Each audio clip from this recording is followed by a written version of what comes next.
merci à tous d'être venus pour ce troisième meet-up. Donc on est content, c'est notre troisième meet-up, on a du monde, on a pratiquement autant de monde que la dernière fois. Ce meet-up là, c'est un meet-up donc plus fonctionnel.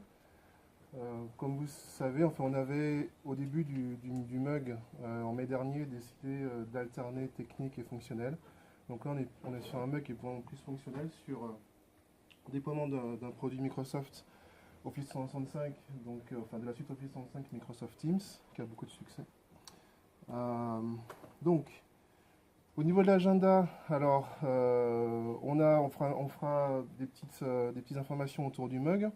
Ensuite, il y a Serge, donc, puisque c'est lui notre guest star de la soirée qui va vous présenter le déploiement de Microsoft Teams, Microsoft Teams, et après évidemment à l'apéro.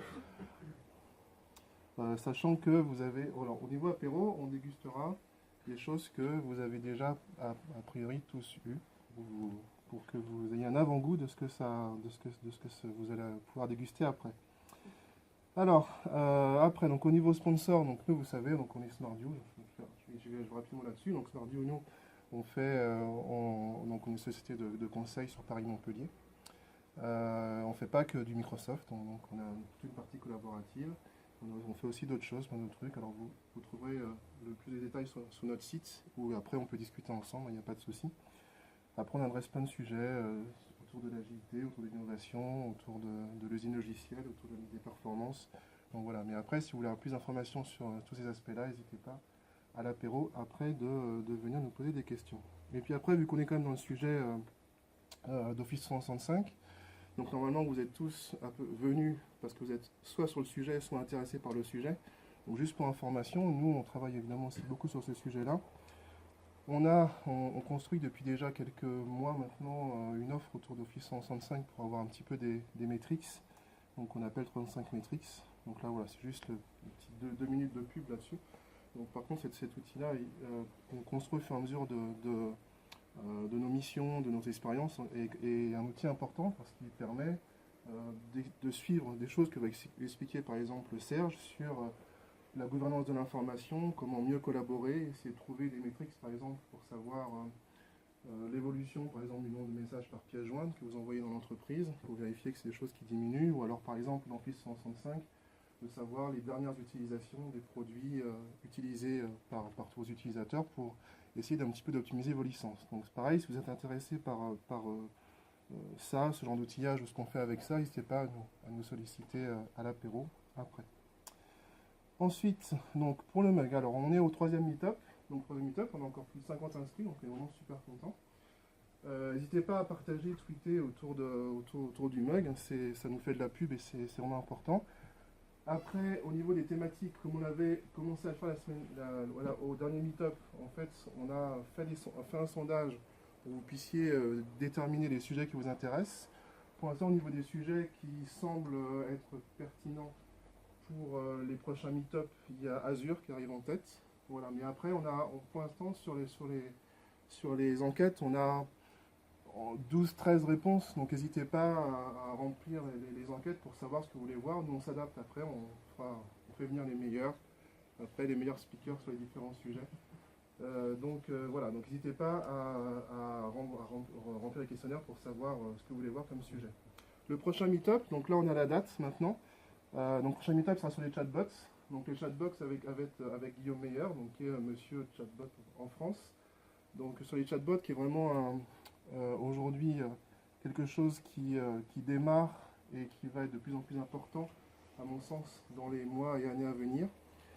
Donc le but, c'est de venir voir un des spécialistes sur le sujet qui connaît très bien, qui a fait plusieurs projets sur les chatbots, et de voir un peu tout, c'est aussi bien comment les simplicités pour développer du chatbot, c'est aussi bien les problématiques que vous allez pouvoir rencontrer quand vous êtes sur des projets de type chatbot.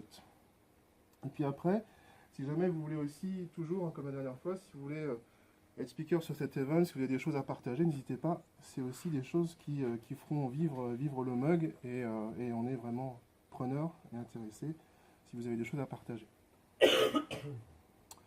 Alors Serge, donc Serge qui est un de mes amis de longue date déjà, longtemps, ça fait je sais pas combien. 2005.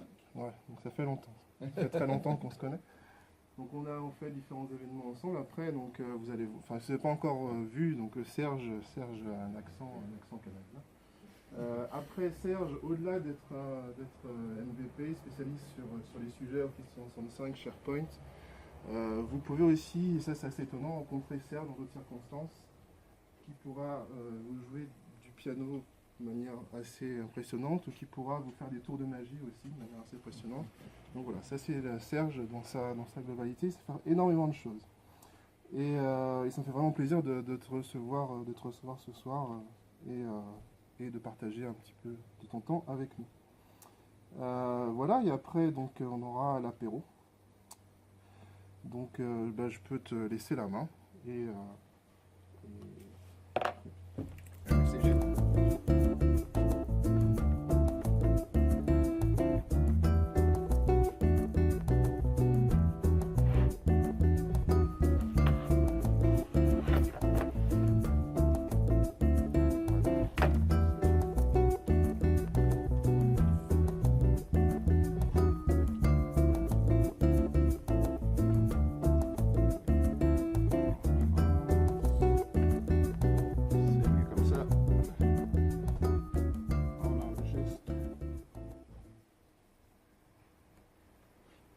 Voilà, c'est parti.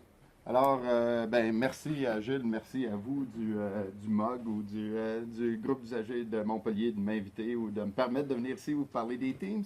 J'étais déjà ici en visitant en France pour aller au SharePoint Saturday Paris. J'en ai profité. Aujourd'hui, on est allé à Saint-Guillaume-le-Désert, on est allé au Grotte de Clamouze. Hier, on est allé à Aigues-Mortes voir les taureaux. C'était assez impressionnant. On n'a pas ça chez nous. Donc, on découvre le Sud. On va aller découvrir, on commence à découvrir le vin aussi, la bouffe. Donc, on joint l'utile à l'agréable. Donc, comme je l'ai dit, on va parler des Teams. Avant de commencer, qui travaille avec Office 365 ici? Majorité des gens. Qui a déjà travaillé avec les Teams? Okay, près de la moitié. Okay. Comme je l'ai dit, je suis Canadien. Et ça peut fortement que je dise des mots que vous ne comprendrez pas. Si vous ne comprenez pas, levez la main. Je vais essayer de trouver une façon de le dire parce que des fois, ça sort tout seul. C'est ma langue. C'est de la façon dont je parle. Donc, ça se peut que vous ne comprenez pas. Mais normalement, vous devriez comprendre pratiquement tout ce que je vais dire. Yeah. Bon. Vive la technologie.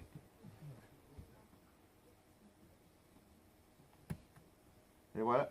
Donc, Serge Tremblay, oui, je suis Canadien, oui, je joue du piano, oui, je fais un peu de magie, oui, je fais du Office 365. Bonsoir, bonsoir. Je travaille avec SharePoint depuis 2001, donc depuis la première version de SharePoint. Et je ne m'ennuie pas encore grâce à Microsoft, parce qu'on a vu SharePoint 2001, 2003, 2007, 2010, 2013, 2016, BPOS, Office 365. Et là, Microsoft nous a même annoncé un SharePoint 2019 à Orlando il y a quelques semaines pendant une conférence. Donc, on n'arrête pas d'apprendre des nouvelles choses avec SharePoint. Je travaille pour une société de conseil à Montréal. Ça s'appelle Victrix. Notre équipe SharePoint, c'est environ une trentaine de personnes. Mon rôle, c'est... je m'occupe beaucoup de la collaboration, donc conseiller stratégique au niveau de la collaboration. Mais je fais plus que ça. Je fais de l'architecture. Je ne m'appelle pas architecte parce que chez nous, il y a beaucoup de règlements et on n'a pas le droit de s'appeler architecte si on n'est pas architecte ou ingénieur si on n'est pas ingénieur. Il y a plein de choses comme ça. Mais je fais aussi des mandats d'architecture. Je fais beaucoup de formations. J'anime une 60aine de jours de formation par année au niveau de SharePoint toujours. Je suis aussi MVP SharePoint. Pour ceux qui ne connaissent pas le programme MVP, c'est un super programme. C'est pour les gens qui vont prêcher la bonne nouvelle Microsoft un peu plus fort que d'autres. Donc, aller parler des produits, il y a des MVP dans plein de catégories. Gilles et moi, on a la chance d'être MVP. Et Joël, qui est ici derrière, des MVP Office 365. Ce que ça nous donne, mais c'est sûr qu'une fois par année, Microsoft nous invite dans leur bureau, au moins une fois par année, avec la grande messe Microsoft, où ils viennent nous montrer toutes les nouveautés. Mais ce qui est intéressant, c'est que parfois, on entend parler de choses avant les gens de Microsoft. Et ça, les gens de Microsoft Montréal n'aiment pas bien ça quand j'arrive avec des choses qu'ils ne connaissent pas. Mais ça fait partie du travail. En contrepartie, ils nous donnent plein de choses, mais nous, on donne beaucoup aussi. Et c'est pour ça, c'est une reconnaissance. Ce n'est pas une certification. Être MVP, c'est une reconnaissance que Microsoft va aller nous donner. Et à tous les ans, on est réévalué. Et si on n'a pas assez travaillé pour la communauté, donc, en animant des conférences comme aujourd'hui, en organisant des groupes d'usagers comme Gilles fait, en ayant un blog, en ayant sur les forums de discussion de Microsoft pour répondre aux questions de la communauté, donc partager l'information. S'il y a des gens qui ont partagé plus que nous, ben, ça se peut qu'on perde notre titre MVP et que quelqu'un d'autre l'ait. Ça fait 9 ans, je suis dans ma 9e année, je me croise les doigts de me rendre au moins à 10. Après ça, on verra, parce que c'est de plus en plus compliqué aussi, parce qu'il y a des jeunes qui semblent avoir plus de temps que nous, à mon âge. Donc, c'est normal. Donc, je vois des jeunes ici, si ça vous tente. C'est vraiment cool comme programme. Mettez du temps dans la communauté, vous allez être reconnus et c'est vraiment intéressant comme programme. Je m'arrête là. Mon hashtag Twitter, SergePoint. C'est très près de SharePoint. Donc, si jamais je ne suis pas un gros tweet, je ne vais pas souvent sur Twitter, mais pendant les conférences, j'y vais. Mais s'il y a des gens qui me posent des questions, je prends le temps de répondre. Suivez-moi si jamais ça vous tente de venir à Montréal. On va avoir 2 activités au moins avec le groupe d'usagers. À tous les mardis, avec le groupe d'usagers SharePoint Montréal, on a une conférence le premier mardi du mois. Donc, si vous venez en vacances à Montréal, si vous venez la première semaine du mois, vous pouvez venir nous voir. Et on va avoir une conférence vers le début mars. Et il va y avoir un SharePoint Saturday aussi à Montréal vers la fin mai, mais les dates ne sont pas encore annoncées. Donc, pourquoi pas joindre l'utile à l'agréable, venir visiter Montréal et venir entendre parler de SharePoint par des gens avec un accent qui va vous faire rire peut-être dans certains cas. Mais on a des super bons conférenciers à Montréal aussi. Donc, l'agenda, c'est quoi les Teams? Pourquoi les Teams? La mise en place des Teams, les prérequis, les limites. On va parler un peu de gouvernance aussi. Et ça, ben, il y a des gens qui veulent, ben, en fait, les Teams, c'est des outils de collaboration. Puis si on gère trop serré la collaboration, puis on bloque la création des Teams, ben, on met un frein à la collaboration. Donc, on va parler comment faire avec la gouvernance et comment organiser cette gouvernance-là pour bien gérer et s'assurer que les gens puissent bien travailler avec le produit. Donc, pour l'introduction, je pourrais prendre juste cette diapositive-là et parler pendant 1h15, juste à propos de ça. Okay? Donc, pourquoi, pour un déploiement réussi, on a besoin de quoi? Bien, identifier les parties prenantes. Avec qui on va travailler? C'est qui les intervenants? C'est qui va collaborer? Avec qui on va collaborer? C'est quoi les outils qu'on utilise présentement pour collaborer? Et vous allez voir dans la prochaine diapositive, dépendamment du groupe d'âge, bien, il y en a qui aiment plus le courriel, il y en a qui aiment plus le chat. De quelle façon on veut collaborer? Et ça, c'est des statistiques, c'est des moyennes. Donc, c'est à vous de connaître vos utilisateurs aussi. Et ça ne veut pas dire que si dans la prochaine diapositive, ça dit que le groupe d'âge de 40 à 55 ans n'aime pas le chat, que de ne pas mettre le Teams en place pour ces gens-là. Mais vous allez peut-être avoir un plus gros travail de conduite du changement, un plus gros travail de formation et de transfert d'informations pour les habituer à travailler vers cette nouvelle méthode de communication qui sont moins habitués à travailler. Si on travaille dans certains secteurs, que les gens ne sont pas très habiles avec des ordinateurs, il y en existe aujourd'hui encore, puis c'est normal parce que ce n'est pas leur travail de travailler avec les ordinateurs et on leur dit, bien, maintenant vous allez utiliser les Teams pour collaborer, vous allez utiliser un client Teams sur votre téléphone cellulaire. Il y en a qui peuvent trouver ça compliqué dans certains cas, de moins en moins, mais dans certains secteurs d'activité, on en voit encore au Québec, probablement ici, je ne sais pas s'il y en a dans vos secteurs d'activité, mais ça se peut qu'il y en ait aussi. Donc, bien connaître les parties prenantes, préparer un projet pilote. Donc, c'est une nouvelle méthode. Puis, dans toutes les façons de gérer le changement ou dans la conduite du changement, bien, une des choses, c'est de préparer et faire des essais. On prépare un projet pilote, on prépare des scénarios de collaboration. Dans quel cas on devrait utiliser Teams? Il y a une autre présentation que je fais aussi très souvent, c'est quel outil de collaboration choisir. Je ne sais pas si vous le savez, là, mais avec Microsoft, juste avec Microsoft, c'est sûr qu'il y a les sites d'équipe SharePoint, mais maintenant il y a les sites de communication SharePoint. Il y a les groupes Office 365, il y a les Teams, il y a Yammer, il y a Skype, il y a Outlook, il y a le téléphone. De quelle façon on veut communiquer? Qui communique? Quel outil on utilise dans quel cas? Et ça, c'est une autre présentation que je fais. Et celle-là, c'est compliqué de rentrer en dedans d'1h15 parce qu'il y a beaucoup de choses à faire. Mais préparez vos pilotes, préparez votre scénario d'utilisation pour Teams. Dans quel cas? Teams, pourrait nous aider. Okay? Et définir, expliquer pas juste dans quel cas, mais comment ça nous aide.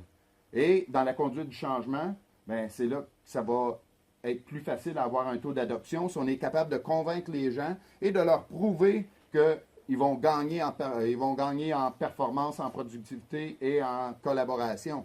Et c'est pas évident toujours de pouvoir réussir à convaincre les gens. Les gens n'aiment pas changer.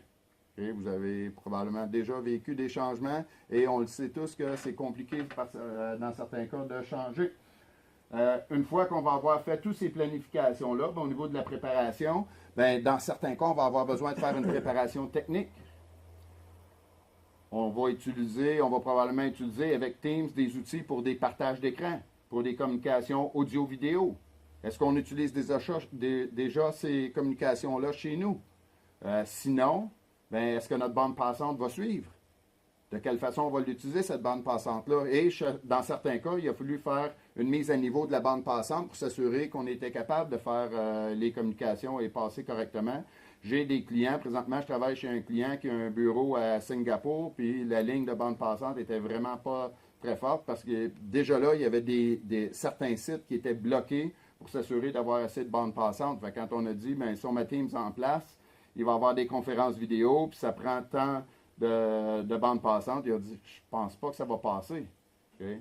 On a trouvé une façon de le faire, il a fallu faire une mise à niveau, mais c'est des choses qu'il faut penser. Au niveau de la mobilité, au niveau du client, j'ai laissé mon téléphone, je l'ai serré, je pense, dans mon sac, je vais le sortir tantôt, mais comment on va déployer ce client-là? On va voir un peu plus tard, il y a des clients pour Teams, il y a un client mobile.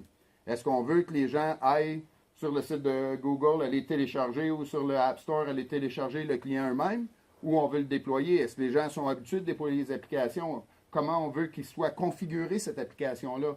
Donc, il y a tout un côté technique aussi qui pourrait être nécessaire. Ce n'est pas obligatoire. Si on ne le fait pas, on a des gens techniques chez nous, on a des gens qui sont habiles, ils vont aller, puis ils vont le télécharger, ils vont l'installer, puis c'est quand même assez simple à configurer. Mais ce qui est simple pour nous qui travaillons en informatique n'est pas nécessairement simple pour tout le monde. Et ça, il faut réussir à se mettre au niveau et à comprendre les besoins des utilisateurs et à bien les aider à mieux travailler aussi. Et ça, mais ça peut mettre un frein déjà au changement. La personne, juste en partant, c'est obligée d'aller sur une autre application, aller télécharger l'application, elle a essayé de se connecter et ensuite elle a un problème de connexion, elle va dire « C'est quoi ça, ce team-là? C'est trop compliqué, moi j'en veux pas. » Et tout de suite, c'est une mauvaise impression. Donc, bien aider nos clients, ça va nous aider. Par la suite, on a réglé tous ces problèmes-là. Avant le déploiement, on va faire le projet pilote. Je travaille avec une compagnie maintenant, c'est 50 000 utilisateurs partout à travers le monde. Mais on a un pilote avec 20 personnes. 20 personnes du service informatique. Pourquoi eux? Ces gens-là vont avoir à répondre au support un peu plus tard quand les gens vont déployer. S'ils ont des questions de support, ils vont avoir déjà travaillé avec. On a défini des scénarios d'utilisation avec eux, des petites capsules de formation pour eux, pour qu'ils passent à travers, pour s'assurer que la transition se passe bien. S'il y a des petits problèmes avec ces gens-là, on va l'ajuster. Et quand on va arriver avec les vrais utilisateurs, ces problèmes-là vont être déjà réglés. Donc, c'est des choses à penser. Et ensuite, le déploiement des clients. Et est-ce qu'on ajoute tout le monde dans notre société, 50 000 personnes d'un jour à l'autre? Je dis, voici, tous les teams sont activés pour tout le monde. Tout le monde peut créer des teams. Comment on va gérer ça? C'est là que la gouvernance et la gestion vont arriver. Et ensuite aussi, souvent, on veut voir. Okay? Il y a un comédien québécois qui disait, je ne veux pas le savoir, je veux le voir. Okay? Ça, c'est en québécois. Je ne veux pas le savoir, je veux le voir. Okay? Mais comment on fait ça? Je ne veux pas juste te dire, aller dire à mon directeur, là, je vais voir mon directeur, je dis, j'ai besoin d'un budget pour préparer Teams, voici tout ce qu'on va faire. Et ensuite, il va dire, est-ce que ça a fonctionné? Oui, ça fonctionne super bien, mais les gens sont pas mal plus productifs. Je ne veux pas que tu me dises ça, je veux voir des chiffres. Comment ils sont plus productifs? Qui est-ce qui l'utilise? Comment on utilise ces choses-là? Donc, c'est quoi qui va définir le succès chez vous pour le déploiement de ça? Et toutes ces étapes-là, c'est bon pour Teams, mais c'est bon pour n'importe quel autre déploiement. Ce n'est pas spécifique à Teams. Et comme je vous ai dit, c'est pas obligatoire. J'ai des clients qui sont arrivés, puis de toute façon, quand Microsoft a rendu disponible les Teams, c'était rendu disponible pour tout le monde, par défaut. Donc, aussitôt que Teams est disponible dans votre tenant, n'importe qui pouvait créer des Teams. Et j'ai des clients qui l'ont laissé comme ça et ça a fonctionné. Ils se sont ramassés avec des noms d'équipes avec Toto, Tata, Paul, Jean et ainsi de suite. La liste d'adresses globales s'est remplie avec plein d'adresses dans leur carnet d'adresses globales, mais dans une société de 50, 75 personnes peut vivre avec ça et passe à travers. Mais si tu en as 50 000, c'est peut-être une autre, ça fait une grosse différence. Donc, c'est là qu'on va avoir besoin de plus de planification. Ça va jusqu'à maintenant? L'accent n'est pas trop compliqué? Donc, connaître vos utilisateurs. Cette diapositive-là vient d'Avanade. Ce n'est pas moi qui l'ai créée.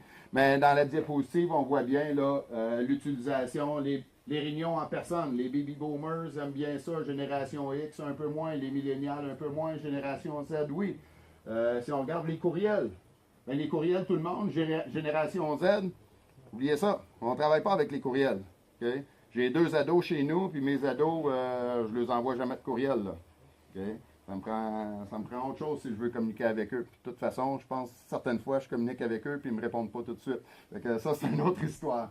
Mais vous voyez, il y a différents modules, différents outils par tranche d'âge. Et ça, c'est des statistiques. Ils ont fait un sondage, ils ont fait une enquête, ils ont récupéré les choses, mais peut-être faire la même chose chez vous.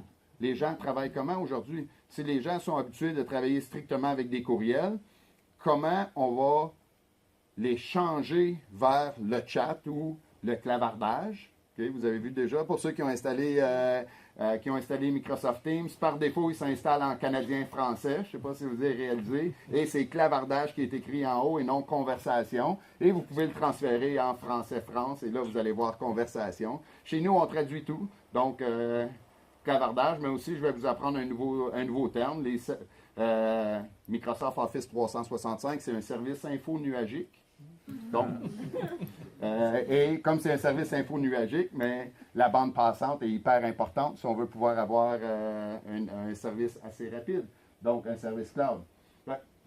Prenez le temps de regarder ça, mais c'est juste à titre d'exemple pour vous faire comprendre, si c'est tous des jeunes qui travaillent chez nous, ben ça va être plus facile probablement à les adapter à un certain type de communication. La tranche d'âge est différente, un différent groupe d'âge. Ça va peut-être être un peu plus compliqué. On va avoir besoin d'une meilleure planification, une meilleure communication avec ces gens-là et peut-être d'avoir des meilleurs arguments pour les convaincre de changer aussi. Mais il y a des super bons arguments, puis j'espère que je vais vous en montrer pendant la conférence aujourd'hui. Donc, pour ceux qui n'ont pas travaillé avec les Teams, c'est quoi les Teams? Je n'ai pas réinventé la définition. Microsoft a une très belle définition sur leur site. C'est l'espace de travail dédié à la communication dans Office 365, le point central du travail en équipe. Okay, donc, on a Microsoft Teams au milieu, et avec Microsoft Teams au milieu, ben, on a des outils de clavardage, des outils de chat, des outils de communication pour pouvoir communiquer. On peut partager notre écran, je peux faire des conversations audio-vidéo. Je peux même envoyer des courriels à mon Teams, parce que Teams, il va générer une adresse courriel derrière. En fait, quand on crée un Teams, il va nous créer un groupe Office 365. Et quand un groupe Office 365 est créé, ben, il va avoir des adresses de courriel. Mais on va même avoir des adresses de courriel par canal. On va voir que dans les Teams, on peut séparer notre équipe en différents sujets. Et chaque sujet pourrait être un canal. Et chaque canal va avoir sa propre adresse courriel. Et si on envoie un courriel à l'adresse du canal, ben, ça va devenir une conversation dans le canal, qu'on va pouvoir démarrer une conversation sur ce sujet-là. On va pouvoir partager des calendriers. Il y a plein de choses qu'on va pouvoir partager avec Teams.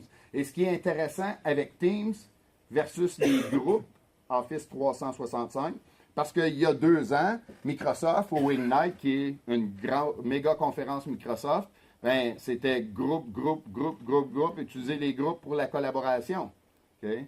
Ce qui est plus intéressant pour les Teams versus les groupes, c'est que les Teams, en plus, on a des onglets qu'on peut ajouter pour aller présenter du contenu externe directement. Donc, ça va devenir une place centrale, oui, où j'ai les chats, mais où je peux voir des documents, je peux partager des documents, je peux partager des services externes et voir de l'information qui vient de d'autres services aussi. Donc, une seule application qui me permet de centraliser de la communication qui vient d'un peu partout. Et on va voir comment travailler avec ça. Donc, ça va pour ça. Extensible, personnalisable. Donc, il y a des façons de personnaliser en ajoutant des connecteurs. On peut même créer nos connecteurs. Gilles a parlé de Guillaume qui va venir faire une présentation sur les chatbots. Mais dans Teams, il y a des bots qu'on peut ajouter. Donc, les gens peuvent aller dans le chatbot pour faire une conversation avec un robot et le robot va répondre selon les questions. Il va aller voir dans une banque de données puis il va te répondre l'information la plus probable, celle qui va être la plus pertinente ou que le système va penser qui est le plus pertinent pour toi. Et il y a des succès vraiment intéressants avec les chatbots. Et ça, on peut l'intégrer directement dans les conversations de Teams. Fait qu'il y a plein de choses qu'on peut faire au niveau du développement. Je ne suis pas développeur. Je vais vous donner des liens pour ceux. Combien il y a de développeurs ici? Est-ce qu'il y en a beaucoup? Oh, quand même. OK.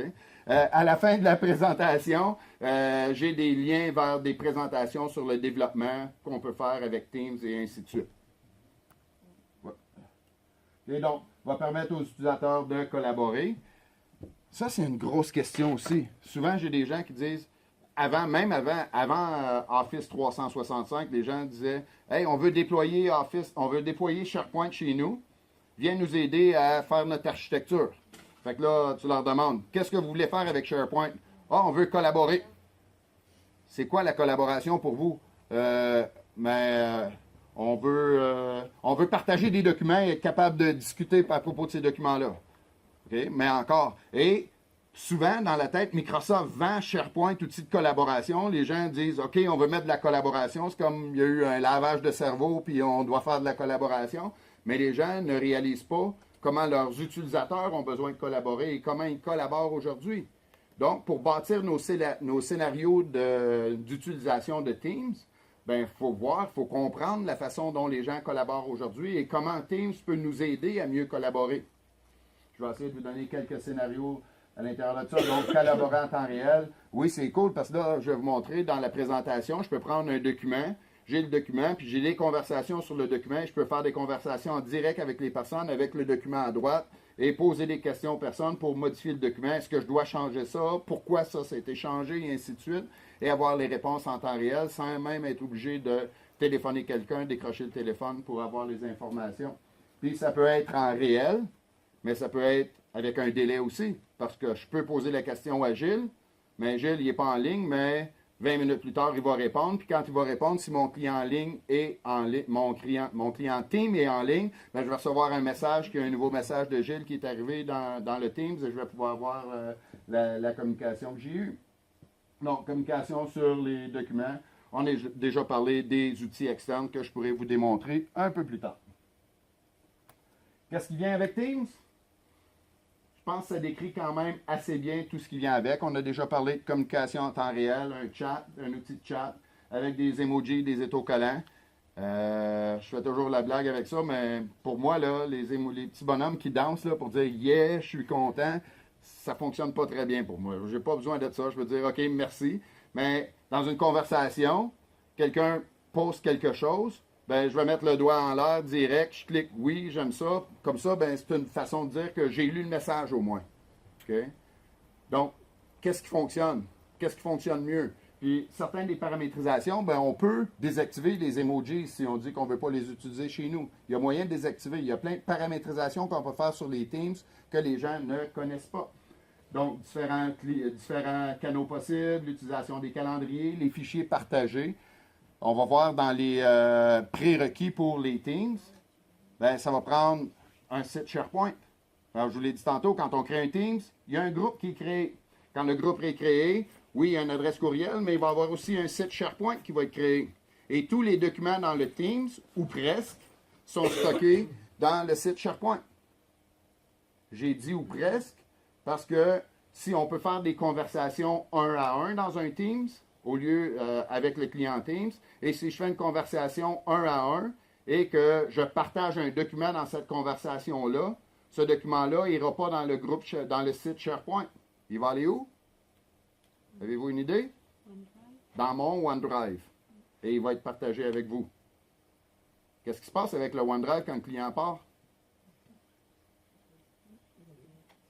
Okay. OneDrive va disparaître un jour. Comment on va gérer ces choses-là? Avec les Teams, au tout début, quand la première version Teams est arrivée, il y avait un bloc-notes OneNote qui était là pour faire des conversations. Qui utilise OneNote? Ah, quand même. Ceux qui ne l'utilisent pas, vous devriez commencer à l'utiliser. C'est un outil super. C'est vrai? Pour ceux qui l'utilisent, c'est cool OneNote? C'est vraiment intéressant pour partager des notes et ainsi de suite. Quand Teams a été créé, on avait le bloc-notes OneNote qui était là. Et tout d'un coup, ils sont arrivés, le bloc-notes OneNote a disparu, puis c'est des pages wiki. Les pages wiki, c'est intéressant. Je pense qu'il va y avoir beaucoup d'améliorations qui vont être portées aux pages wiki aussi. C'est une façon différente. Fait que si nos gens sont habitués de travailler avec OneNote, puis tu les amènes d'en travailler dans la page wiki, il y a une adaptation, encore une formation. Mais ce qui est intéressant, c'est qu'au moins on peut aller ajouter un onglet pour le bloc-notes OneNote et aussi avoir les bloc-notes OneNote si on veut. Fait qu'on peut avoir les deux. Lequel fonctionne le mieux, ça dépend pour qui. Okay, les deux sont bons, j'aime les deux. Mais quand je vais chez des clients, puis je sais que les gens sont déjà habitués de travailler avec le bloc-notes OneNote, bien pour faciliter le changement, je mets le bloc-notes OneNote à la place. Organisation de réunions, réunions audio-vidéo, les connecteurs, on en a parlé déjà. On peut créer des groupes publics ou des groupes privés. Ça, ce qui peut être intéressant. Donc, le groupe privé, bien, seulement les membres vont pouvoir participer. Le groupe public, n'importe qui va voir le nom du groupe et va pouvoir dire « Je vais me joindre à ce groupe-là ». Est-ce que c'est correct? Peut-être. Ça dépend pour quel genre de groupe. On peut même aussi, présentement, depuis un certain temps, inviter des gens externes dans les groupes, dans les Teams. Fait que ça, c'est intéressant, mais pour pouvoir inviter quelqu'un d'externe, ça va lui prendre une adresse Office 365. Mais ça n'a pas besoin d'être une adresse Office 365 dans votre tenant. Ça peut être n'importe quelle adresse Office 365 existante, un compte qui existe dans Office 365, on peut l'ajouter. Et je vais faire la démonstration un peu plus tard. Je vais créer un Teams, je vais inviter Gilles. Gilles va prendre une photo, il va l'ajouter dans le Teams et automatiquement, on va voir la photo arriver avec les commentaires dans notre Teams. Fait que c'est des choses qui sont très intéressantes. Je le fais déjà avec des clients. Quand j'ai des clients que je sais qu'ils sont à l'aise, ben, on dit « Hey, on va aller vers le Teams pour tout gérer notre communication avec vous. » Vous allez voir, c'est cool, puis je les introduis au Teams. Et ensuite, ben, pour eux, surtout dans un projet, un nouveau projet, on planifie un déploiement d'Office 365. Dans la phase gouvernance, gestion du changement, les phases planification, on crée un Teams, puis on partage les choses avec eux. Donc, ça les habitue déjà à travailler avec Teams avant même que ça soit déployé chez eux. Fait que ça, c'est des choses qui sont intéressantes aussi. Teams est disponible seulement avec Office 365. Microsoft a annoncé SharePoint Server 2019, un serveur Skype 2019, un serveur Exchange 2019. On ne sait pas encore ce qui va venir avec. Okay? Ça pourrait être cool de l'avoir dans les serveurs physiques. Je ne suis pas convaincu que ça va arriver, mais on va le voir rendu là. Ils n'ont pas dit grand-chose, ils n'ont pas dit beaucoup de choses sur les nouveautés ou sur ce qui va être inclus dans les nouvelles versions. Donc, le clavardage, ben, c'est vraiment un type chat qui me permet de chatter. Si vous connaissez ou si vous ne le connaissez pas, allez faire une recherche Markdown Syntax. C'est qu'au lieu d'aller avec la souris, aller cliquer pour avoir du caractère gras ou de l'italique ou du souligné, ben, pour le caractère gras, tu fais étoile, ton texte étoile, puis il va mettre ton texte directement en caractère gras. Sur un mobile, des fois, ça va plus rapide pour pouvoir mettre du texte enrichi. Ça existe. Beaucoup de gens ne savent pas que c'est disponible. On peut insérer, là, comme là ici, avoir des différentes polices, différents caractères gras, ainsi de suite. On peut insérer des fichiers, on peut mettre des petits bonhommes qui sourient. On peut faire des conversations vidéo aussi avec nos conversations chat. Donc, conversations vidéo avec les personnes. Éventuellement, on va pouvoir enregistrer ces conversations-là et garder la conversation dans notre session Teams. Okay. Une des choses que Microsoft a annoncé, je ne sais pas si vous êtes au courant, mais c'est sorti juste avant le Microsoft Ignite, puis ils en ont parlé pendant le Ignite, c'est que le client Teams va être appelé à remplacer le client Skype, Skype pour entreprise. Okay, je vais vous montrer une capture d'écran que j'ai pris là-bas dans le client Teams. On a les boutons pour faire des appels téléphoniques. Donc, on va pouvoir intégrer la téléphonie dans le client Teams. On va pouvoir enregistrer les conversations. Ils ont fait une présentation pendant le keynote de la présentation Ignite, si vous comprenez bien l'anglais. Même si vous ne comprenez pas l'anglais, c'est une vidéo qui parle par elle-même pas mal. Pendant le keynote du Ignite, ils ont montré Ford qui font les automobiles. Puis ils ont montré une personne qui se branche avec un HoloLens pour aller travailler sur un nouveau prototype d'un auto. Fait qu'il y a l'auto qui est là. il porte le HoloLens, puis quand il se connecte avec le HoloLens, il y a une double authentification pour se connecter. À partir de là, il démarre une vidéo de ce qu'il voit, qu'il va publier sur le Teams. Puis les gens qui sont connectés sur le Teams dans un autre pays peuvent voir la vidéo et voir l'information qu'il voit dans son HoloLens. Et une fois qu'il a fini la session, bien, il peut dire « Je veux enregistrer, j'ai enregistré ça ». Et les gens qui viennent dans le Teams, bien, ils vont voir la présentation vidéo. Ils peuvent cliquer pour revoir la vidéo et poser des questions dans la conversation à propos de la vidéo qui était enregistrée. Ce n'est pas encore disponible, mais ça s'en vient. Il y a plein de choses qui ont annoncé au niveau de Teams qui s'en vient comme ça, qui va être hyper intéressant là, avec le client Teams. Donc, commencez à vous habituer à travailler avec. Donc, partage d'écran. Donc, quand je suis dans la conversation vidéo, j'ai l'outil de partage d'écran. Pour faire du support, ça pourrait être intéressant. Conversation 1 à 1, tu passes par le chat box, poses une question, le chatbot ne répond pas. Bien là, le support technique reçoit un message, dire « Hey, on n'a pas réussi à trouver la bonne réponse. » Bien là, je pars une conversation et je dis « Partage ton écran, je peux voir l'écran, puis je peux essayer de vous aider à résoudre votre problème. » C'est certain qu'il y a des outils commerciaux qui existent qui nous permettent de faire ça. Si vous travaillez en informatique, vous faites du support, vous avez probablement des outils qui vous permettent de faire ça chez vous, mais ce n'est pas tout le monde qui a ces outils-là. Et c'est là que Microsoft va aider beaucoup plus de clients avec, pour le support et ainsi de suite. Le partage de fichiers, bien, on en a parlé déjà. Donc, les Teams, les fichiers Teams sont stockés dans une bibliothèque de documents SharePoint, sauf les documents qu'on a partagés dans un chat, une session 1 à 1. Dans SharePoint, pour ceux qui n'ont jamais vu l'intégration de Teams avec SharePoint, c'est que pour chaque canal qu'on va créer dans notre Teams, il va aller créer un nouveau dossier, un dossier jaune, là, un répertoire dans notre bibliothèque de documents pour classer et structurer les documents dans notre Teams. Donc, quand je vais dans le canal 1 et je dépose un document, bien, quand je viens dans le site SharePoint, je vais avoir la bibliothèque de documents, il va y avoir un dossier canal 1 et je vais devoir aller dans le canal 1 pour voir le document. Mais ça, c'est une autre chose, là. Il y a des documents, on les voit dans Teams, mais on peut les voir dans SharePoint. Les gens qui ne sont pas très habiles en informatique et qui ne comprennent pas le système, dans certains cas, là, ils cliquent, il y a un bouton « Voir dans SharePoint ». Dans Teams, c'est un bouton « Voir dans SharePoint ». Ça l'amène dans un site SharePoint. Mais il va falloir avoir fait peut-être un peu de formation sur comment se rendre dans SharePoint, puis comment se rendre dans le Teams, dans le dossier, le bon répertoire, la bonne bibliothèque pour trouver nos documents. Comme les documents sont stockés dans SharePoint, on a le contrôle des versions derrière aussi qui est disponible. Donc, si quelqu'un a modifié le document dans Teams, bien, il y a moyen d'aller dans les versions précédentes dans le site SharePoint et de récupérer la version précédente si on veut. Fait qu'il y a des fonctionnalités, ça reste SharePoint en arrière. Fait que quand on parlait tantôt, le client Teams, c'est le client central de collaboration. Et le client Teams va devenir vraiment le client central. On va utiliser le client Teams, mais derrière, il va avoir du Exchange, il va avoir du Skype, il va avoir du SharePoint, il va avoir du OneDrive. Et tous ces outils-là ben, vont se retrouver tout ensemble via le client Teams. Fait que Teams, ce n'est pas vraiment une technologie. À la limite, c'est un client qui nous aide à centraliser plusieurs technologies ensemble. On a déjà parlé du client Teams. Partage de fichiers. Je vais vous le démontrer tantôt. Quand on est dans Teams, on ouvre un document. On peut cliquer sur les 3 petits points. On peut l'ouvrir directement dans SharePoint, on l'a vu. On peut permettre aux gens de télécharger le document aussi. Fait que je suis dans Teams, je peux dire, je veux en télécharger une copie sur mon poste. Si tout le monde télécharge des copies sur leur poste, tu te ramasses avec plusieurs versions du document à différents endroits. Comment on veut gérer ça?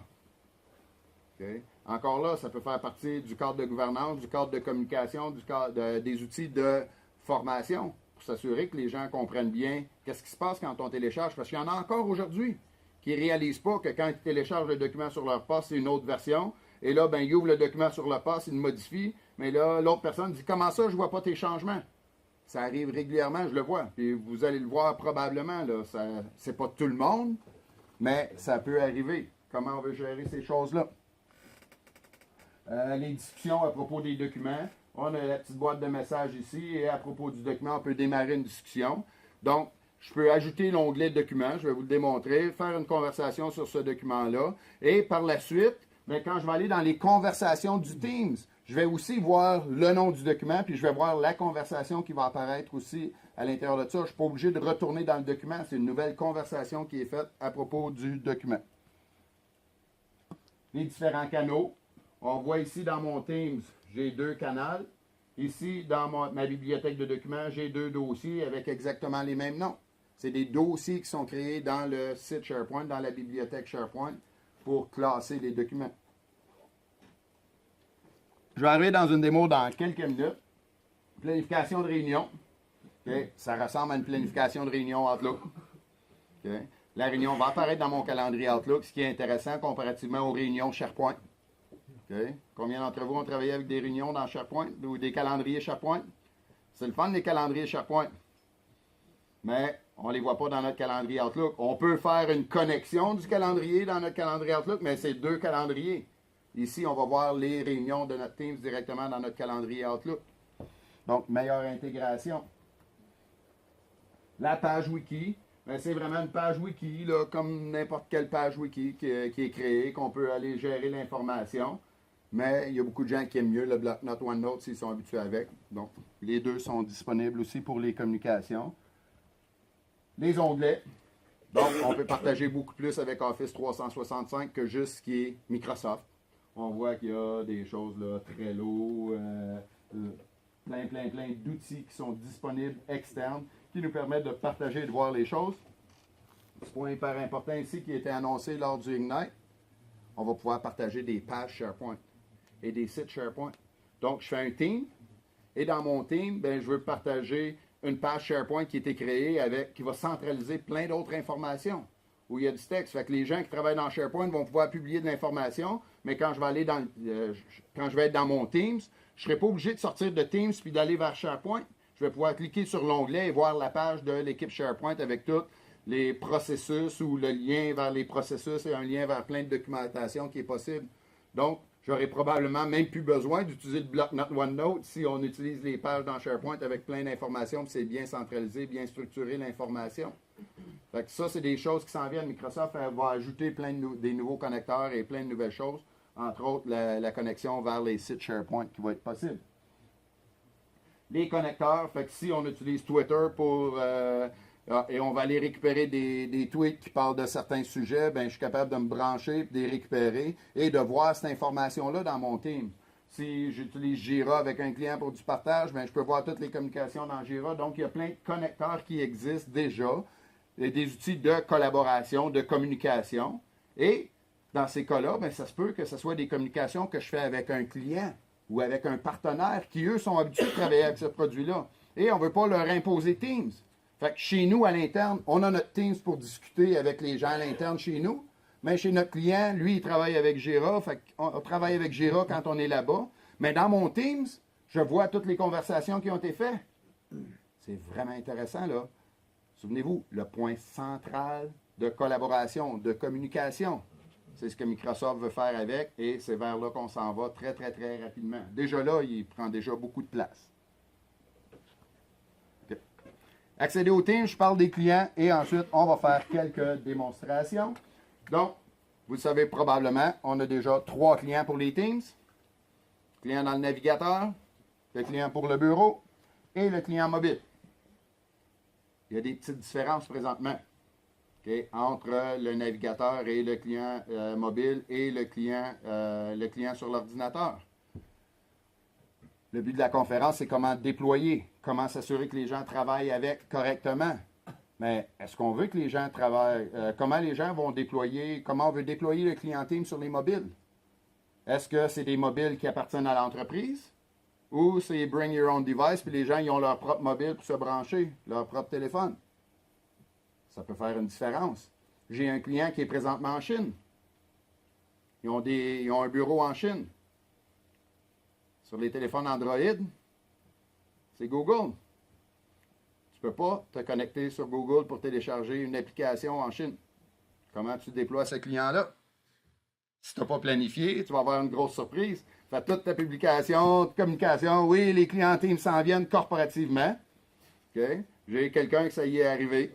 Ils ont fait la publication corporation. On a Teams qui s'en vient. Voici ce qu'on peut faire et ainsi de suite. Voici le processus de téléchargement.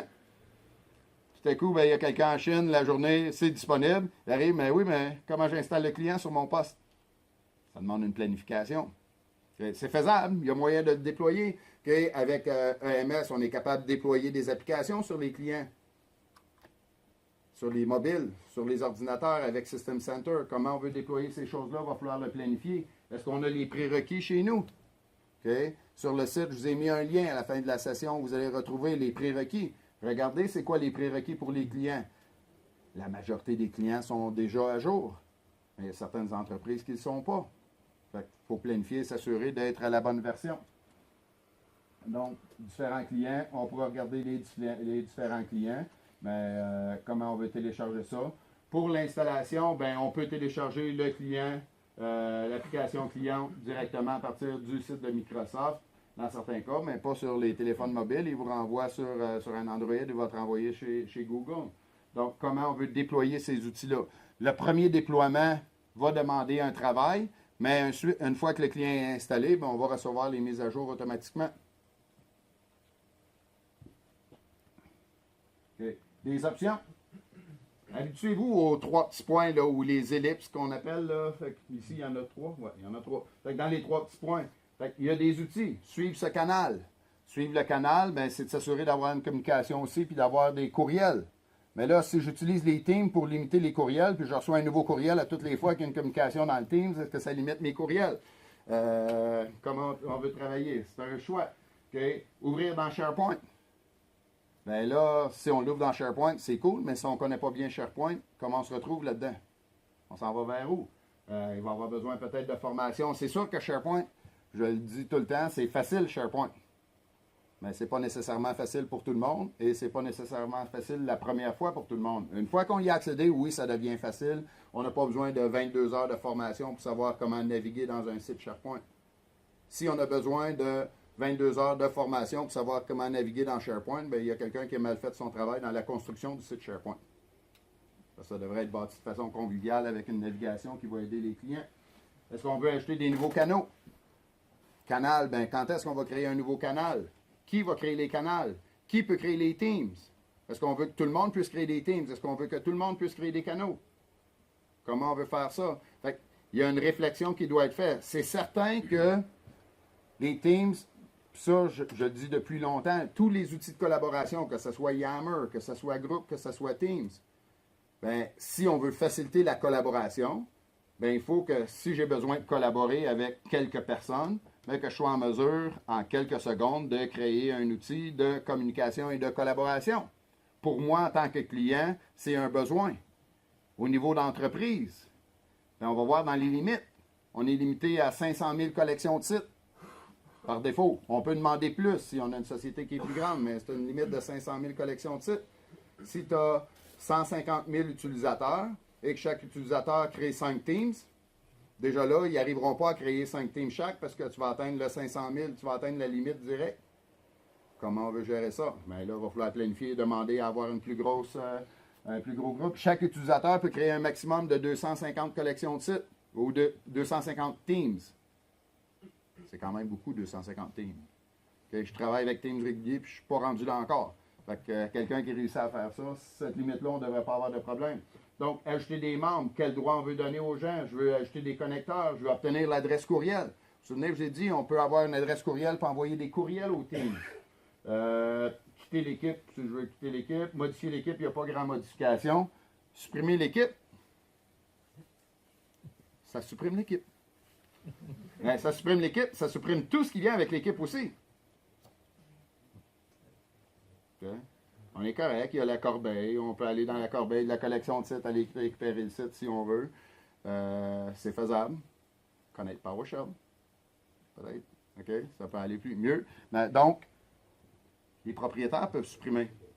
C'est pas tout le monde qui peut supprimer l'équipe. Si on gère bien les membres, ben, on peut éviter des problèmes aussi. Donc, des paramètres de notification.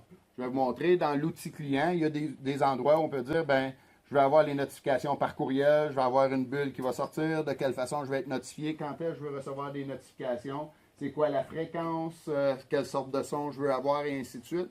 Il y a plein de paramétrisations que beaucoup de gens, quand j'anime mes formations, disent, Hey, j'avais même pas vu ça encore. J'avais pas vu ces affaires-là dans Teams encore. OK? Parce qu'on ne prend pas le temps d'explorer. C'est tellement facile. Le client, il est là. Tu es ajouté dans le Teams. Tu commences à recevoir de l'info. Tu communiques. Toute l'info est là. Puis il y en a que c'est pas tout le monde qui est curieux d'aller faire le tour de tous les boutons. Mais il y a plein d'informations qu'on peut faire pour pouvoir gérer. Plein d'outils de gestion. Ça, c'est la capture d'écran que j'ai pris sur un poste de travail qu'il y avait dans la salle des exposants. Où vous voyez, c'est le client Teams, mais on a le pad pour pouvoir téléphoner. Fait que la téléphonie intégrée directement dans le client Teams. Quand je vous disais, ça va remplacer le client Skype. Et ce que j'ai compris, c'est qu'on va avoir l'option. Si on a Skype, ben, je peux utiliser le client Skype ou le client Teams. Okay, mais le client Teams, je pense que ça va devenir un incontournable parce qu'en plus d'avoir les collaborations, les chats, les partages d'écran, je vais avoir la téléphonie. Peut-être que le client Teams, il va prendre le bord, puis on va s'occuper, puis on va utiliser plus le fameux client Teams à la place. Donc, on va aller sur le client. Quelques petites démonstrations. Petite photo d'Alsace. Je suis allé en Alsace dernièrement. Je vais les remplacer par des photos de la région ici ce soir. J'aurais dû le faire ce matin. Mettre des photos des grottes, c'était super beau. Pardon? J'ai pas changé l'écran. Oh. Ah, c'est pour ça qu'il n'y avait pas de... Et voilà. Donc, j'ai le client Teams sur mon poste. Dans le client Teams ici, ben, c'est assez simple. Je peux venir ici pour ajouter une équipe.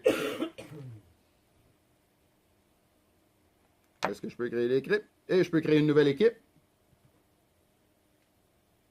Je lui donne un nom. On va l'appeler Octobre 2017. Je pourrais mettre aussi aussi long que je veux. J'ai aucune limite ici, dans l'interface. J'ai aucune limite de ce que je mets. Et vous vous souvenez, il crée un groupe derrière. Quand il crée un groupe derrière, il crée un site SharePoint. Est-ce qu'on veut gérer la nomenclature, avoir une convention de nom pour retrouver tous les groupes sous la même structure? Ça s'en vient. C'est pas encore là, mais ça s'en vient. Microsoft l'a annoncé au Ignite. Je vais vous montrer, je pense que je l'ai un peu plus loin, mais c'est par commande PowerShell.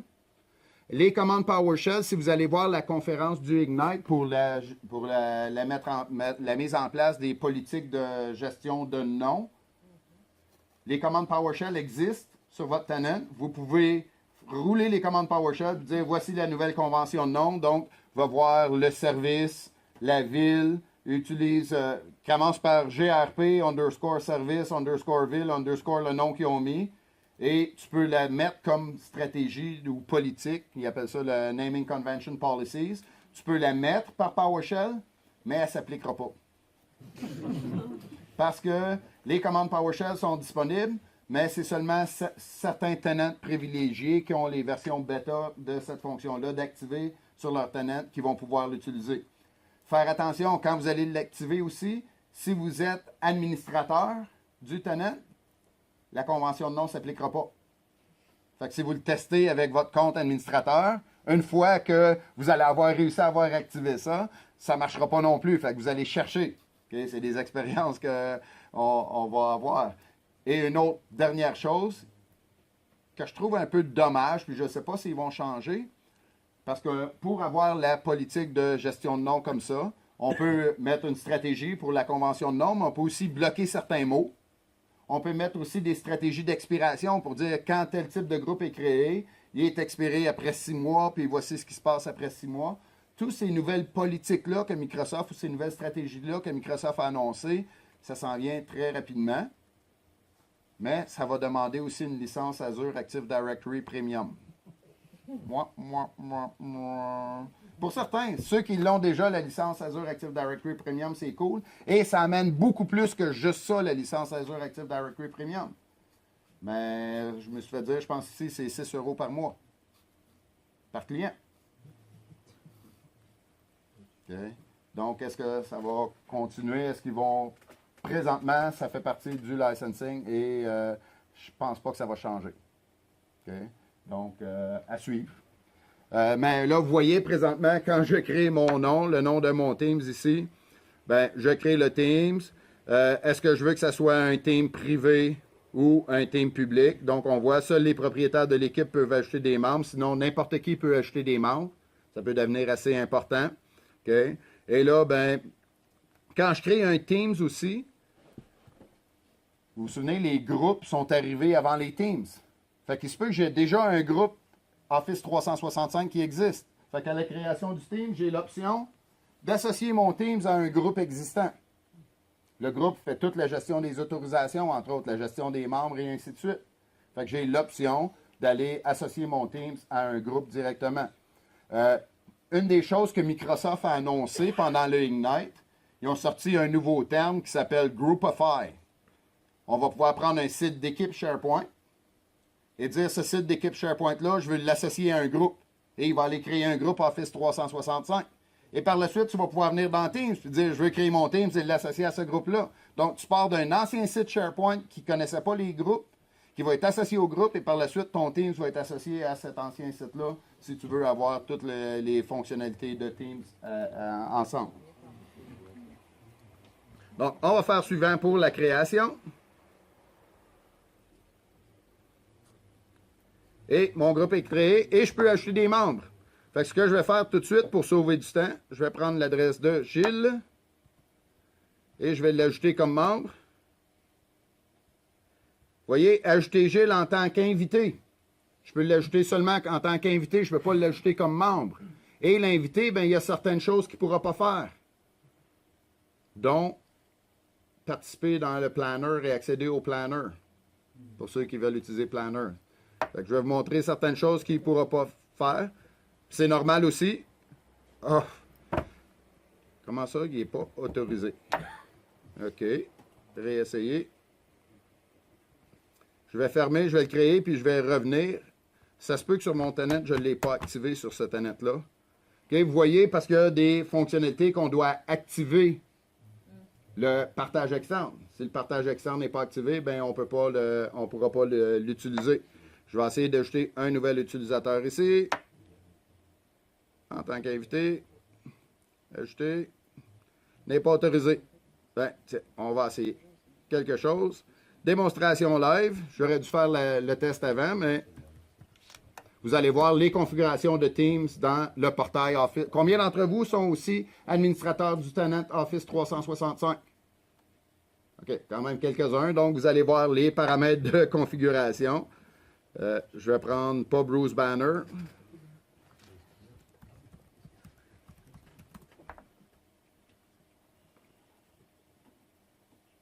Donc, je vais aller dans mon tenant Office 365. J'espère qu'il est en français. Je crois que oui. Non. OK, mais quand même, vous allez pouvoir... Dans les services...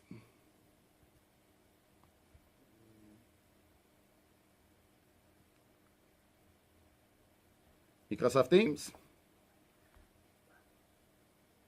Donc, il y a des paramétrisations au niveau des services Teams qui existent. OK? Donc, select the Business, Enterprise, Guest. Et vous voyez, quand je prends la licence Guest, c'est pas à on par défaut. C'est cool que ça n'ait pas fonctionné. Dans mon autre tenant, il est déjà configuré. Vous auriez manqué cette partie-là. Donc, je vais activer le partage externe et je dois faire un save, bien entendu.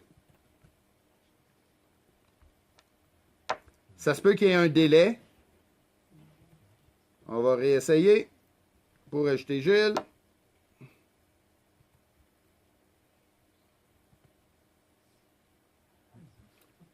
On va attendre le délai. On va réessayer un peu plus tard. En attendant, j'ai mon canal qui est ici. Dans mon canal, j'ai des conversations, donc je peux démarrer une nouvelle conversation.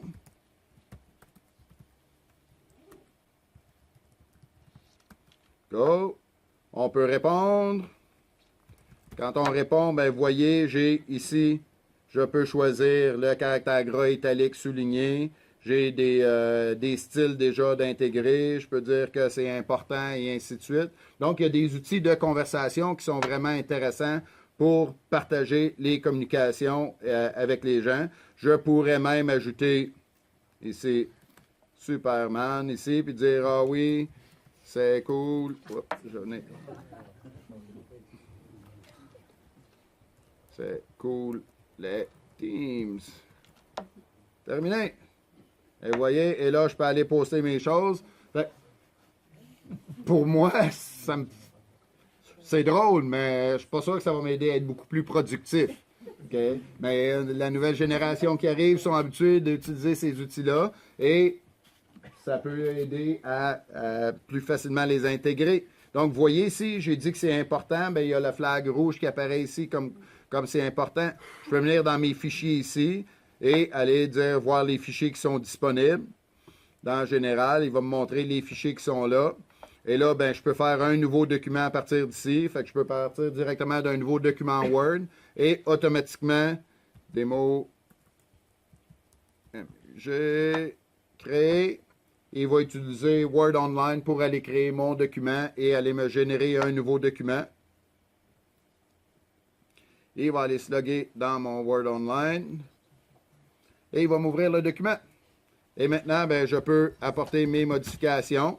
Comme je suis dans Word Online, mais vous voyez, aussitôt que je fais mes changements, est-ce qu'il y en a qui ne connaissent pas Word Online? OK, donc je ne passerai pas beaucoup de temps là-dessus. C'est déjà enregistré. Je peux fermer Word Online. C'est comme le client Word. Vous le connaissez déjà? OK.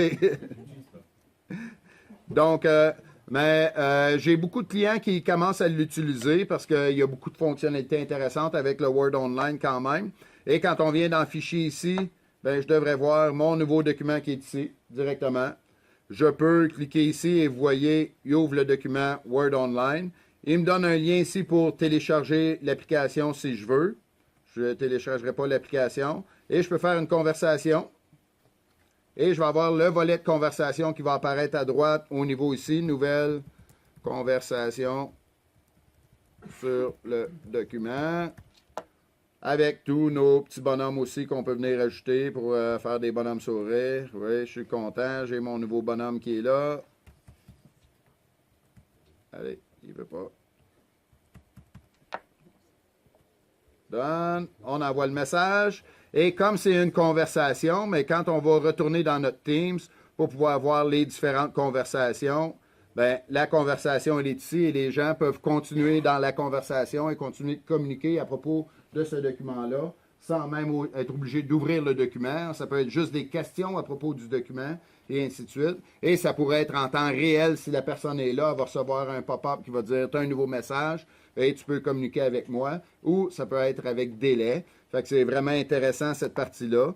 Le côté wiki, mais dans le côté wiki, c'est une page wiki qui ne ressemble pas nécessairement à la page wiki des sites SharePoint.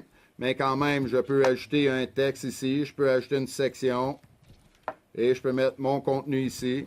Et dans mon contenu, ben, vous voyez là, j'ai les mêmes options en plus de pouvoir ajouter des tableaux à l'intérieur. Si j'en veux plus, ben, j'ai juste à cliquer sur le plus. Et en cliquant sur le plus, ben, je peux prendre un bloc-notes OneNote. Allez. Il y a un petit délai. Go.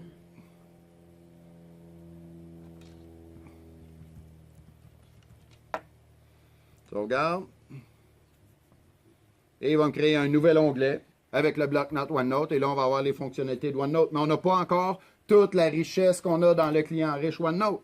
C'est quand même une version légère de OneNote qui est là. Mais il y a beaucoup de fonctionnalités quand même de OneNote qui sont disponibles, qui nous permettent de pouvoir partager. Fait que vous voyez, je commence à centraliser l'information. J'ai l'option de... Je peux lui donner un titre ici, mon titre. Je peux faire des dessins. Je vais avoir un chose ici. Et... Fait qu'il y a des outils quand même avancés qui viennent avec le bloc-notes OneNote qui sont intéressants. Je peux même, dans les outils ici, venir ajouter une présentation PowerPoint. Je vais accepter ici et je vais aller Je n'ai pas la présentation PowerPoint dans mon site SharePoint ici. OK? Donc, j'aurais dû télécharger ma présentation PowerPoint en premier dans mon site. Je vais revenir là-dessus. Ce que je vais vous montrer aussi. Allez, descends ici. Qu'est-ce qu'on pourrait montrer? SurveyMonkey. Vous voyez toute la liste des applications qu'on peut ajouter. Une qui est cool, Power Apps. Est-ce qu'il y en a qui ont travaillé avec Power Apps déjà? Fait que tu peux développer des applications Power Apps, des applications mobiles. Et à partir du client ici, il devrait aller se récupérer une saisie, mettons Speaking Engagement. Fait que je viens chercher ça ici. J'ajoute l'application, un onglet vers mon application Power Apps. Et l'application Power Apps, en fin de compte, qui connaît pas, est-ce qu'il y en a qui ne connaissent pas Power Apps? Oh, wow! Okay. Power Apps, ça fait partie de la suite Office 365 et on peut développer des formulaires, des applications, même associer des workflows à l'intérieur pour pouvoir aller récupérer de l'information. Ça va éventuellement, possiblement remplacer InfoPath, si vous connaissez InfoPath pour générer les formulaires. Pourquoi je dis ça? Parce que dans les sites SharePoint 2013, on pouvait, ou Office 365, on peut aller dans une liste et dire je veux modifier le formulaire avec InfoPath, puis on peut modifier le formulaire avec InfoPath. À la conférence Ignite, ben, ils ont modifié des formulaires de liste pour les rendre encore plus riches avec l'application Power Apps. Et l'application Power Apps est rendue vraiment intéressante. Fait que là, j'ai ici l'application Power Apps qui est dans mon système et je peux venir ici voir l'information pour les conférences. Et j'ai un petit formulaire qui va s'ouvrir vraiment simple pour dire démo MUG. C'est quoi la date? Ben, on va récupérer la date d'aujourd'hui. Et la ville. Dans ma liste de villes, j'ai Montpellier. Comme je n'ai pas permis l'ajout de ville dans mon formulaire, je ne pourrais pas l'ajouter. Mais je viens créer mon formulaire. Fait que là, c'est un formulaire hyper simple avec 3 champs. Mais Power Apps évolue très rapidement, qui me permet de créer des formulaires riches, intégrer des cartes à l'intérieur des formulaires, intégrer plein d'informations.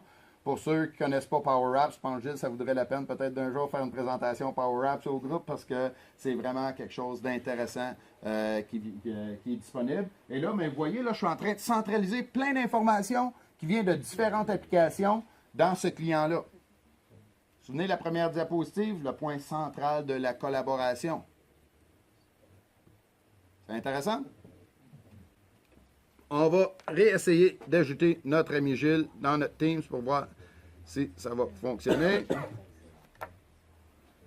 Je vais ajouter un membre. Il va peut-être falloir que je me déconnecte et je me reconnecte.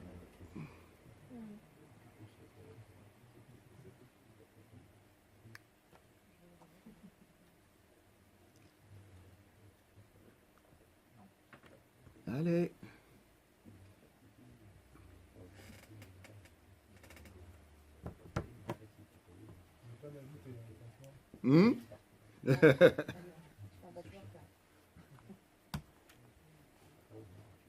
OK.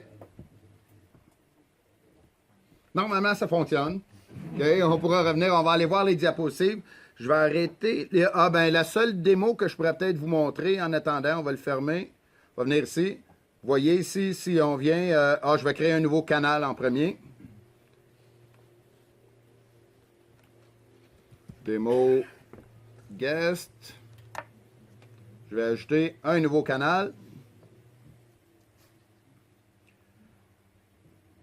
Dans ce canal-là, on a l'information. Et si je viens à partir d'ici, puis dire que je veux ouvrir dans SharePoint, ben, il va aller ouvrir mon site SharePoint. Il va ouvrir la bibliothèque qui s'appelle Documents partagés. Et il s'en vient directement dans le dossier Guest pour voir les documents qui sont dans le dossier Guest parce que c'est le canal Guest. Mais si je sais comment naviguer dans SharePoint, je peux venir ici et j'ai Guest et j'ai Général, j'ai les différents dossiers. Et si je viens dans Général ici, j'ai le document DemoMog que j'ai créé un peu plus tôt. Et si je viens dans le DemoMog, ben, je peux voir l'historique des versions de ce document-là. Si on connaît SharePoint, ben, on peut aller naviguer. Je vois qu'il y a 2 versions de ce document-là qui est disponible. Donc, on voit qu'en arrière, en back-end, ben, c'est vraiment SharePoint qui gère tous ces documents-là. Notre outil Team nous permet de centraliser l'info et de le présenter dans une place centrale. des nouvelles choses qui nous ont ajoutées très récemment.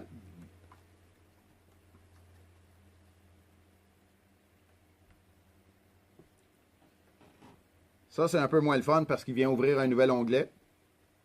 Okay? Mais il va nous emmener ici. Et vous voyez, là, il nous amène dans les conversations, mais c'est les conversations du groupe. Et, vous vous souvenez, dans Teams, on a aussi des conversations. Les conversations du groupe, c'est des courriels. Les conversations du Teams, c'est du chat. Ce ne sont pas les mêmes conversations. Okay? Une fois qu'on le sait, on le sait. Mais si on n'avise pas nos utilisateurs, ça donne une mauvaise expérience et nos utilisateurs ne seront pas contents et quand ils ont un mauvais goût dans la bouche, ben, ils vont le garder longtemps. Fait qu'il faut s'assurer qu'il y ait un bon goût dans la bouche. Et pour avoir le bon goût, ben, il faut que l'expérience soit facile et simple pour eux et il ne faut pas qu'ils se perdent. Donc, on n'est pas obligé de faire la formation, mais ça peut nous aider à avoir un meilleur taux d'adoption et c'est tout ce qui est le but de la formation aujourd'hui ou de la présentation, c'est de donner des petits points okay, sur qu'est-ce que vous devriez regarder, à quoi vous devriez penser pour pouvoir vous assurer d'avoir un bon déploiement de Teams.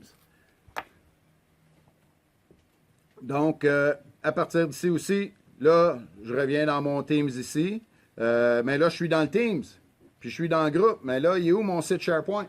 Okay, j'ai perdu mon site SharePoint, fait qu'il faut que je revienne ici.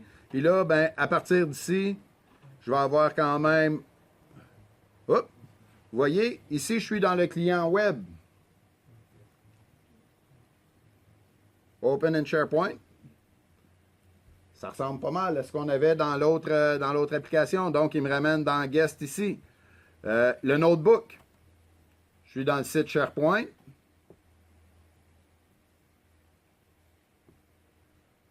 On retrouve notre bloc-notes. Parce que le bloc-notes que j'ai créé dans mon Teams, il n'est pas créé dans Teams. Teams, c'est mon application de visualisation, de centralisation de l'information. Mon bloc-notes, il est hébergé dans mon site SharePoint. Donc, ça va demander quand même une certaine connaissance de SharePoint, peut-être un jour pour certaines personnes, si on veut. Et pour les gens qui sont habitués de travailler dans SharePoint, bien, peut-être qu'ils vont continuer à vouloir travailler dans SharePoint. Sauf que tu n'as pas toutes les notifications des conversations dans SharePoint. Tu n'as pas les applications externes. Fait on va voir de moins en moins les gens, pour certains types de collaboration, je pense qu'on va voir de moins en moins les gens passer par le navigateur et aller dans le site SharePoint pour la collaboration, mais ils vont passer par le client Teams, qui est notre place centrale qui nous permet d'accéder à toute notre information. Ça va pour ça. Je me ressaie une dernière fois. Ouais.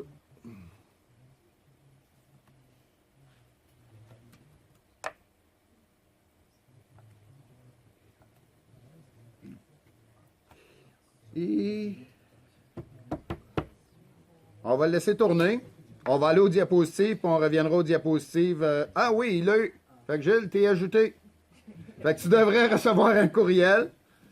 Et tu vas pouvoir directement à partir, là il est sur son mobile, sur son téléphone, il va pouvoir recevoir sur son téléphone, dire oui je veux me joindre au Teams, il va pouvoir prendre une photo, publier la photo et je devrais voir éventuellement moi dans mon client Teams une petite bulle qui va sortir, fait que je vais aller présenter les diapositives et pendant le temps que Gilles fait son travail, s'il veut faire un chat ou partager un document ou ajouter une photo, ben il pourra le faire.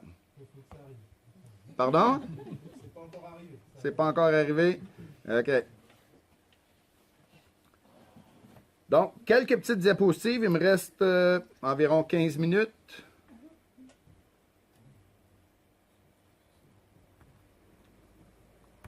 Donc, question du cycle de vie des Teams. On a vu que c'est quand même assez facile de créer le Teams. Mais je peux mettre n'importe quel nom, là. 3X, Soleil, bonjour, Toto, Tata. J'ai vu plein de scénarios dans des écoles.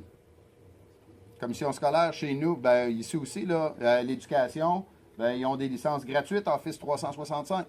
Fait que chez nous, il y a beaucoup d'écoles, beaucoup de commissions scolaires qui utilisent Office 365. Par défaut, quand Teams a été activé, tout le monde pouvait créer des Teams. Tous les élèves, tous les profs, tout le monde. Il y a des beaux noms de Teams qui ont été créés, ou les groupes, en fin de compte. Avant, c'était les groupes à partir d'Outlook. Est-ce qu'on veut limiter ça? Je trouve ça compliqué de prendre la décision moi-même pour le client. Okay? Chez nous, même chez nous, on a une société de services conseil et il y a des gens à l'interne qui veulent contrôler qui va créer les Teams. Moi, je ne suis pas d'accord pour ça parce qu'on est vraiment une équipe technique et on veut pouvoir collaborer. Mais ce qu'il faut penser, c'est quand on est petit, ça peut aller, mais plus on est gros, d'un, on a parlé de la limite de 500 000 collections de titres maximum par tenant. C'est peut-être énorme pour certains, 500 000. Mais c'est si vous regardez dans les FAQ de Teams, ils disent un maximum de 500 000 Teams. Mais ce n'est pas 500 000 Teams. C'est 500 000 collections de titres. Donc, Teams, groupe, plan, collection de titres SharePoint, au total. Heureusement, on peut demander à Microsoft d'avoir plus. Mais s'il y en a plus, ça veut dire qu'il y a plus d'informations qui vont être stockées. Et quand on achète un tenant Office 365, on a gratuitement, si on paye notre licence, on a gratuitement 1 TB de données, plus 500 MB par utilisateur. Mais quand on dépasse ça, Microsoft va arriver avec le gros sourire, nous donner une belle facture. Vous devez payer pour du stockage supplémentaire. Si on ne gère pas un cycle de vie, si on ne gère pas les Teams quand ils sont terminés, qu'est-ce qu'on fait avec? Qui va les fermer? Est-ce qu'on les archive? Comment on les archive? Est-ce qu'on les supprime? Qu'est-ce qu'on garde? Qu'est-ce qu'on ne garde pas? Okay? Et ça, le cycle de vie, je parle du cycle de vie pour les Teams, mais ça pourrait être pour les groupes, ça pourrait être Planner, c'est toute la même chose, là. Nos sites SharePoint, éventuellement. J'anime beaucoup d'ateliers chez mes clients au niveau de la gouvernance pour les aider à planifier ces choses-là. Parce que ça va quand même demander une planification, mais quand on est petit, 1 TB plus 500 MB par utilisateur, ça peut peut-être paraître gros, mais 1 TB de données aujourd'hui, là, c'est pas si gros que ça. Okay? Ça s'accumule rapidement, les données. Puis si on se met à mettre avec Teams, si on fait des conférences audio-vidéo qu'on enregistre puis qu'on conserve et ainsi de suite, où est-ce qu'ils vont être conservés, comment on va les conserver, ça peut s'accumuler très rapidement. Donc, la création, qui va les créer, l'administration, que ce soit l'archivage, que ce soit la gestion des membres, l'ajout des guests. Et ce qu'il faut faire attention, c'est qu'il y a plein de paramétrisations qui sont globales pour le tenant aussi. Fait que si j'ai un tenant où il y a des utilisateurs qui sont en Europe, puis d'autres au Canada, puis d'autres en Chine, bien, si j'active, il y a certains paramètres que j'active, que c'est global pour tout le monde. Donc, si j'active Teams, bien, c'est un paramètre global pour tout le monde. C'est sûr que par la suite, je peux aller prendre chacun des utilisateurs puis désactiver Teams pour ces utilisateurs-là. Mais si je veux Teams, j'ai un paramètre global que je dois activer et ensuite faire le tour de ceux que je ne veux pas qu'ils utilisent. Mais est-ce que je veux vraiment, avec tout ce que je vous ai montré, est-ce que je veux vraiment que mes gens n'utilisent pas Teams? C'est un outil vraiment cool qu'on peut utiliser et qui peut aider beaucoup nos gens à travailler. Mais dans la phase 1, la phase pilote, ça pourrait être intéressant de limiter qui va l'utiliser, de définir nos stratégies, nos conventions et ainsi de suite. À la fin de la vie, archivage, toutes les règles, conventions de nom, bloquer certains mots, les fermetures d'une équipe, des suppressions d'équipe, des règles de suppression. Ce qui est annoncé, c'est que ça va demander des licences Azure Active Directory Premium. Il faut penser à ça dans notre budget. Pas sûr que le directeur des finances va être content de dire « Oups, j'ai oublié, là, j'ai 50 000 utilisateurs, il faut payer 6 $ par mois de plus pour ces utilisateurs-là. » OK? Donc, il faut y penser. Et malheureusement, c'est pas clair. Si vous regardez les présentations du Ignite, là, c'est comme une lettre d'avocat avec des petits caractères dans le bas. Là. Fait que, vous avez ça aussi ici? Requis indépendance, donc Microsoft Teams dans le milieu. Exchange Online, il y a des courriels qui sont envoyés, des alertes et ainsi de suite. Azure Active Directory, hyper important. C'est pas obligatoire, Azure Active Directory Premium. Tout fonctionne avec la version Azure Active Directory qui vient par défaut avec Office 365. Quand on crée un Teams, les groupes sont créés. Il y a des groupes qui sont créés.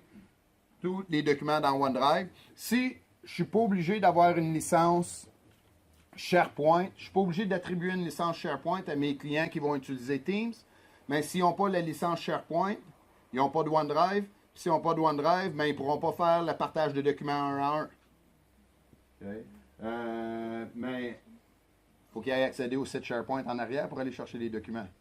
Donc, normalement, on va avoir les licences SharePoint. Skype for Business, il va en avoir beaucoup plus d'intégration parce que derrière, c'est Skype qui gère toute la téléphonie et ces choses-là. Fait que même si on dit que le client Teams va remplacer le client Skype, mais ça ne remplace pas le serveur Skype. Okay? Teams, c'est le client Teams, c'est pas un serveur. C'est pas lui qui gère les courriels, c'est pas lui qui gère les documents, c'est pas lui qui gère les documents personnels, c'est pas lui qui gère les communications. C'est le serveur Skype derrière, ou le serveur ou les services. Maintenant, parce qu'on ne parle plus de serveurs dans Office 365, ce sont des services qu'on a qui sont disponibles. Là, ici, je parle là, du OneDrive, du client OneDrive, fait qu'on en a déjà parlé à quelques points. Activation de Teams, bien, par défaut dans Teams, le même endroit où je suis allé activer le guest un peu plus tôt, ben, je pourrais désactiver Teams pour tout le monde. Mais si je désactive Teams pour tout le monde, c'est désactivé pour tout le monde. Donc, je vais avoir Teams d'activer et je peux faire le tour des clients et désactiver Teams par personne ou me faire un beau script PowerShell. Okay.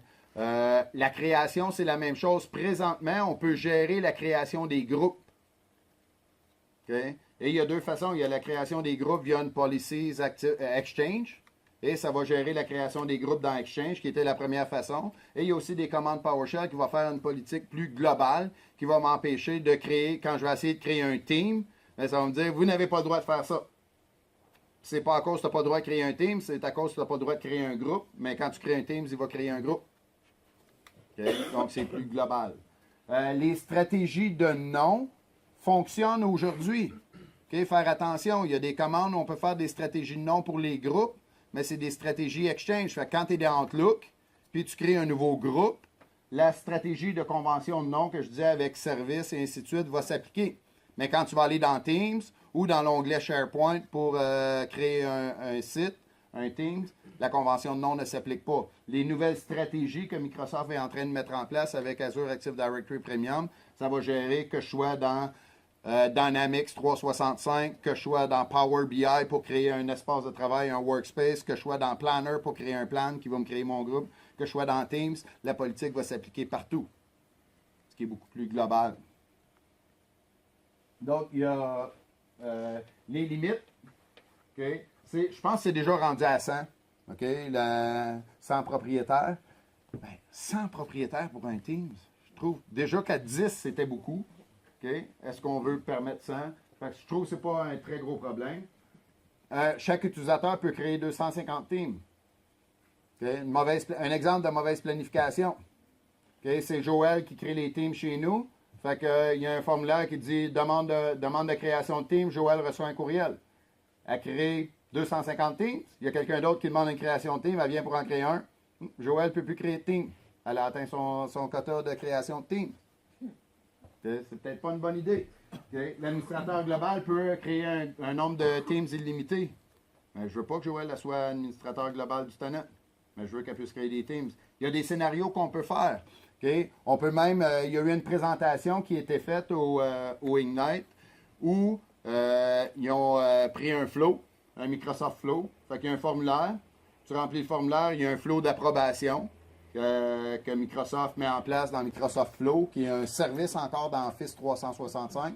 Si vous ne le connaissez pas, il faut commencer à regarder ça aussi. Et dans le flow, ben, il y a le flow d'approbation. Mais quand le manager approuve, ben, il y a une fonction Azure qui est démarrée. Et la fonction Azure, ben, elle a été codée par un développeur avec peut-être même juste un script PowerShell qui va aller créer le groupe derrière.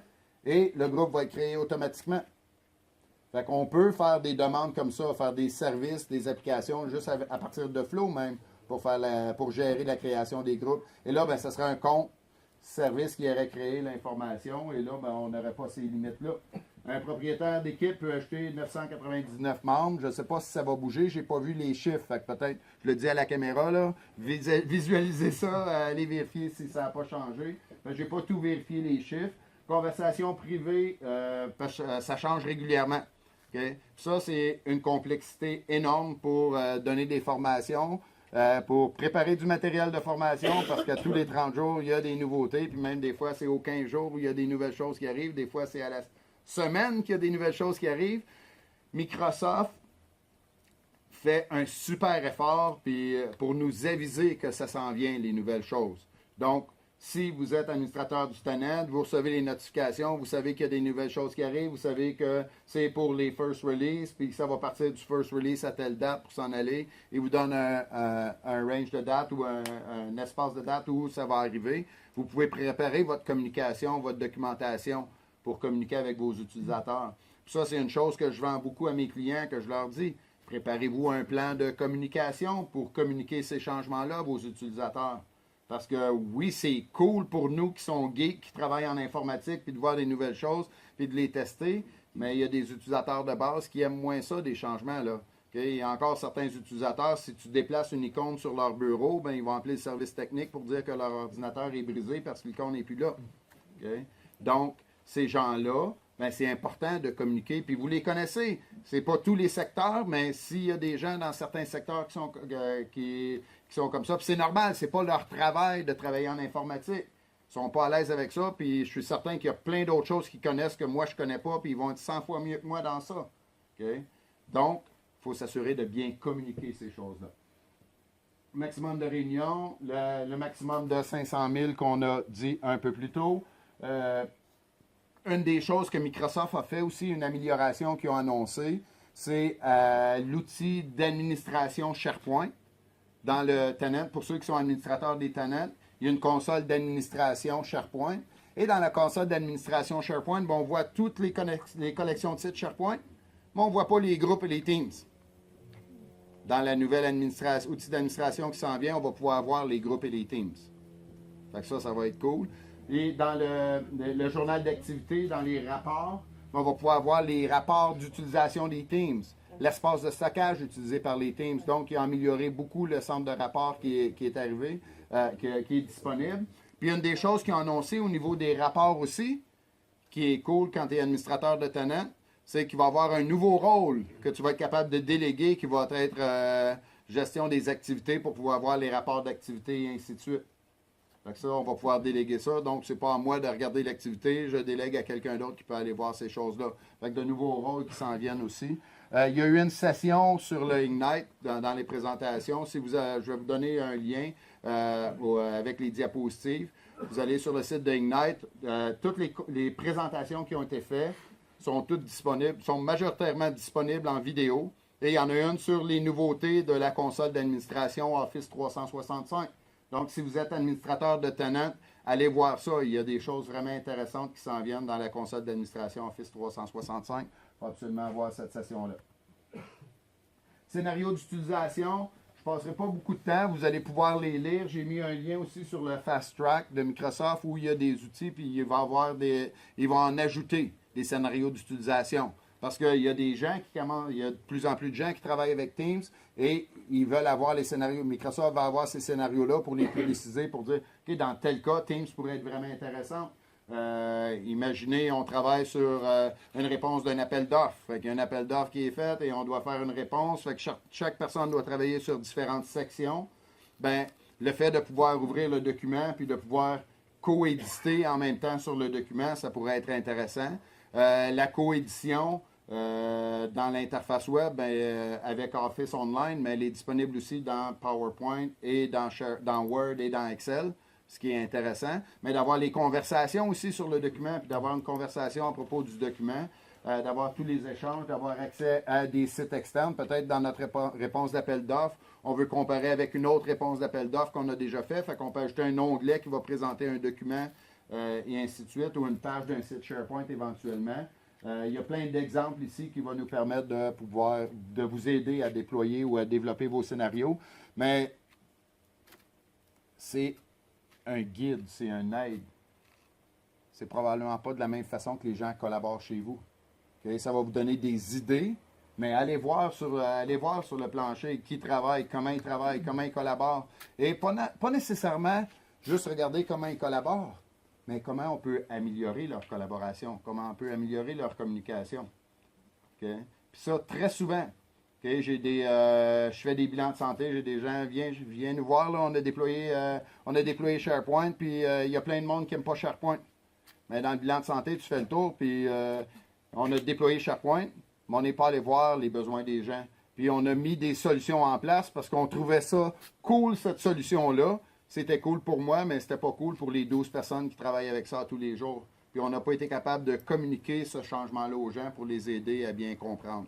Fait que ça, c'est des choses qui sont hyper importantes. Et je pense que tout ce que je vous ai dit dans la dernière heure s'applique à plein d'autres choses que juste Teams. Okay? Donc, ça fait partie du changement et de la gestion de ces changements-là. Besoin réseau, bien, faire attention, on en a déjà parlé.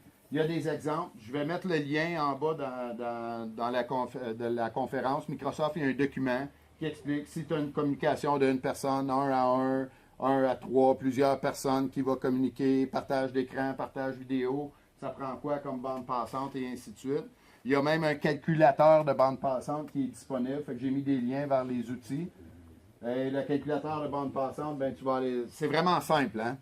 Un professionnel n'utilisera probablement pas ça, mais ça va quand même vous donner une idée. Okay? Si déjà en partant, vous mettez des chiffres là-dedans, puis vous voyez que vous êtes complètement, chez nous on dit complètement dans le champ, donc complètement, ben, allez voir un peu plus loin, allez voir un peu plus loin, puis faites une étude de vos besoins réseau. Il y a un outil aussi pour. Cet outil-là a été fait pour les déploiements de Skype, donc un Network Readiness Assessment. Donc, aller voir notre réseau, voir c'est quoi l'état de notre réseau, puis qu'est-ce qu'on peut faire pour améliorer, qu'est-ce qu'on va avoir besoin. Fait que ça, c'est des choses, encore une fois, c'est pas obligatoire, mais moi, je le propose à mes clients parce que c'est important de vérifier pour ne pas avoir de surprise. Okay? C'est notre police d'assurance. On veut déployer, on veut s'assurer que les clients soient contents, on veut s'assurer de donner un bon service, mais c'est des choses qu'on doit penser. Et c'est des choses que beaucoup de gens ne pensent pas. C'est pour ça que j'ai trouvé que ça pouvait être intéressant de faire cette présentation-là. Donc, le Network Readiness Assessment, il y a plein de documents qu'on peut télécharger. Il nous donne même des présentations PowerPoint gérées avec des choses pour animer des ateliers, pour poser des questions. Il y a des documents Word qui sont disponibles et ainsi de suite. Fait que vous pourrez aller les télécharger et les regarder. Et finalement, ben, Toolkit for Teamwork. Okay, c'est en anglais, mais ils sont supposés venir en français aussi. 4e quart 2017. Il va y avoir des choses vraiment intéressantes au niveau du travail en équipe qui s'en vient.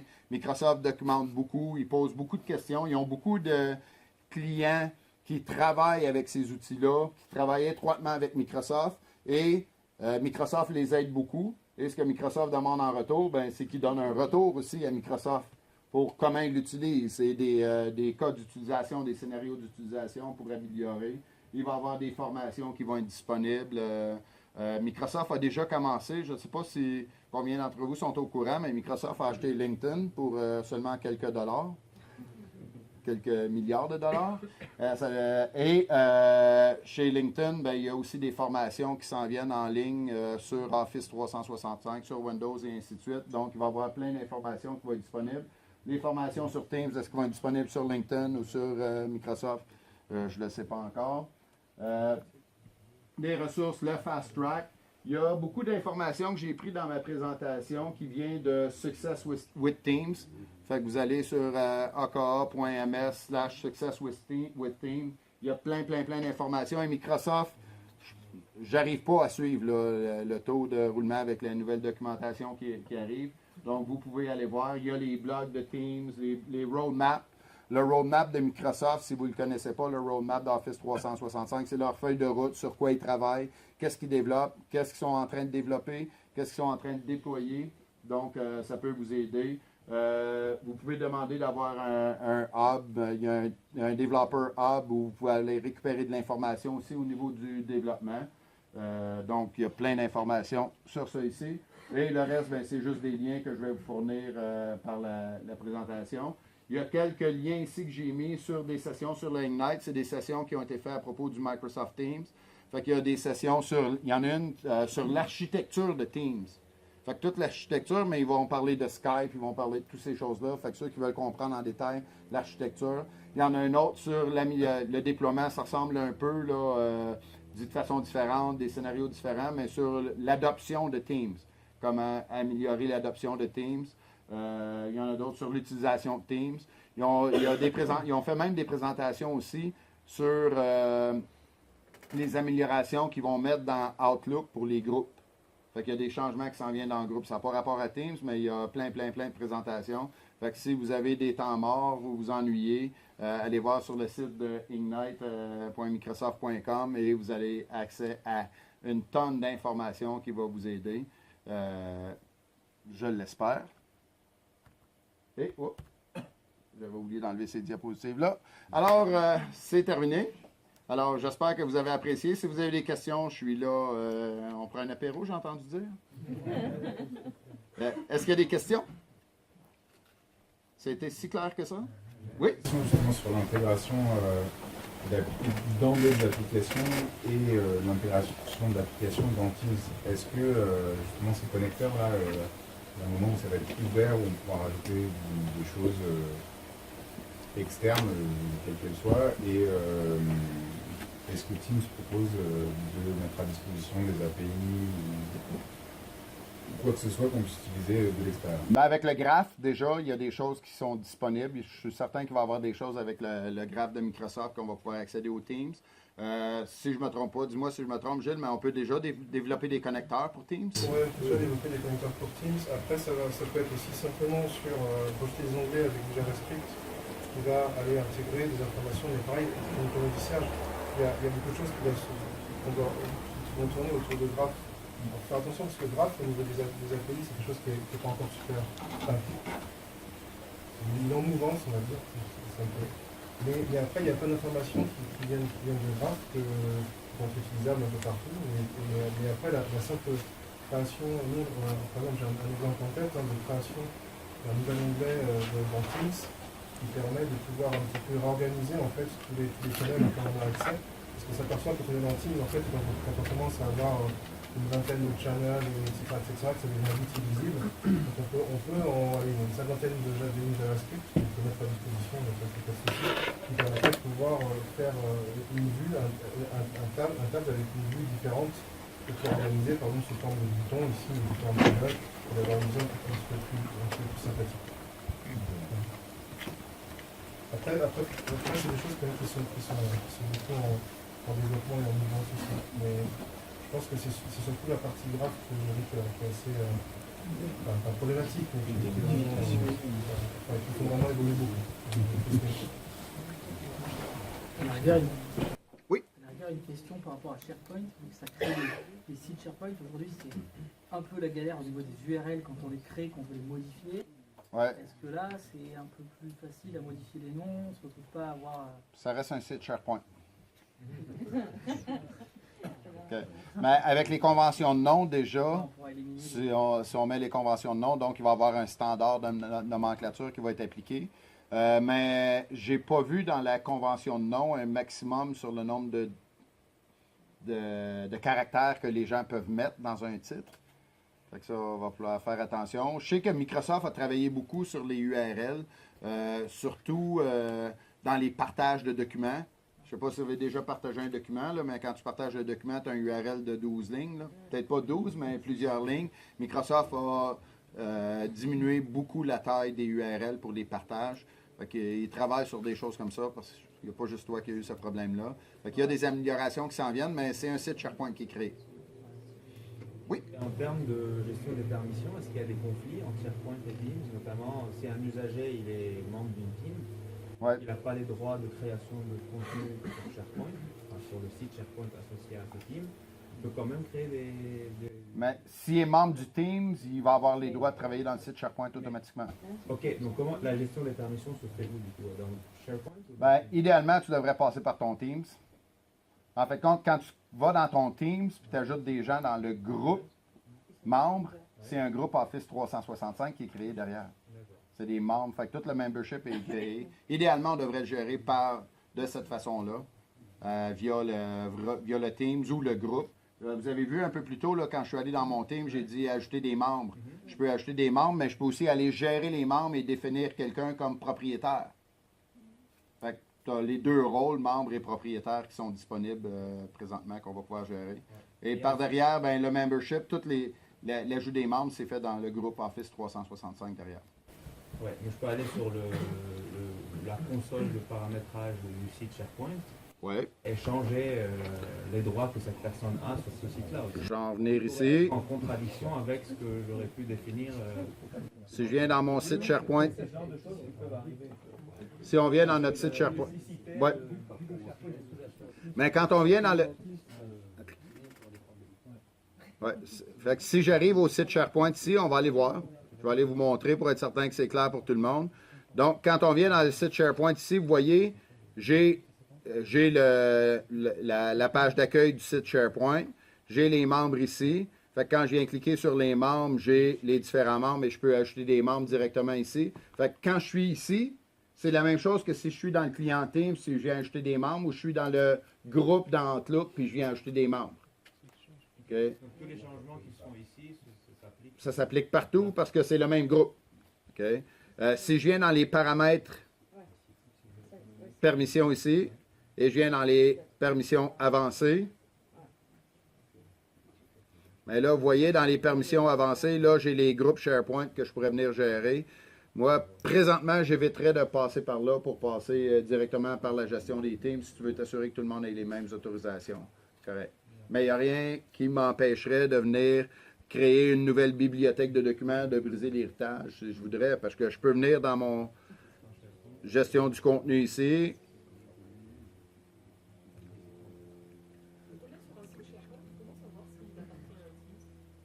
Ben ici, on a groupe conversation. OK, c'est pas beaucoup, mais déjà en voyant groupe conversation, je sais qu'il appartient à un groupe, mais je ne sais pas s'il appartient à un team. OK. Une des choses que Microsoft va ajouter dans les gestions des menus ici, je ne sais pas s'il est déjà là, Add a link, conversation, calendrier, notebook, planner. OK. Déjà, il nous permet d'ajouter des liens vers les externes, mais non, c'est pas très clair s'il fait partie d'un team ou pas. OK. Non. Donc, si je viens créer une nouvelle bibliothèque de documents, par exemple, juste pour faire la démonstration, puis on va voir ce qui se passe. Donc, dans ma nouvelle bibliothèque de documents ici, ben, je pourrais, à la limite, venir gérer les autorisations sur cette bibliothèque-là directement. Si on voit la bibliothèque, elle est ici, et venir dans ma bibliothèque, dire que je veux voir les paramètres. Et ce que je veux vous montrer ici, c'est que tu as la gestion des autorisations pour la bibliothèque. Et dans la gestion ici, je peux dire, je veux briser l'héritage des permissions. Ça reste un site, c'est un site SharePoint. Dire, je veux retirer, puis remove user permission, on enlève toutes ces permissions-là. Et là, ben, les gens, quand ils vont passer par SharePoint, ben, tous les gens du Teams, s'ils font juste partie du groupe Teams, ils n'ont pas les autorisations, mais ils ne verront pas ces choses-là. Donc, on a quand même la granularité de la gestion des autorisations, mais j'éviterais d'aller briser les autorisations dans la bibliothèque documents partagés, par exemple, qui est visible à partir du Teams. Je conserverai celle-là. Dernière chose, dans mon Teams ici, vous voyez dans mon client Teams, je vois qu'il y a 2 messages. Fait que je peux venir par ici. Je vois que Demo Guest, il y a eu quelque chose qui a été mis dans le Demo Guest. Et on commence à avoir soif. Oui, j'arrive. Puis Serge Pointe-Rose, alors. Merci. Oui, je suis là pendant l'apéro, donc je pourrais répondre aux questions aussi. Puis, Merci Serge pour cette présentation. Donc on va passer à l'apéro maintenant. Donc après, Serge est encore là. Si vous avez des questions à poser sur Chine, sur le Canada, ce que vous voulez.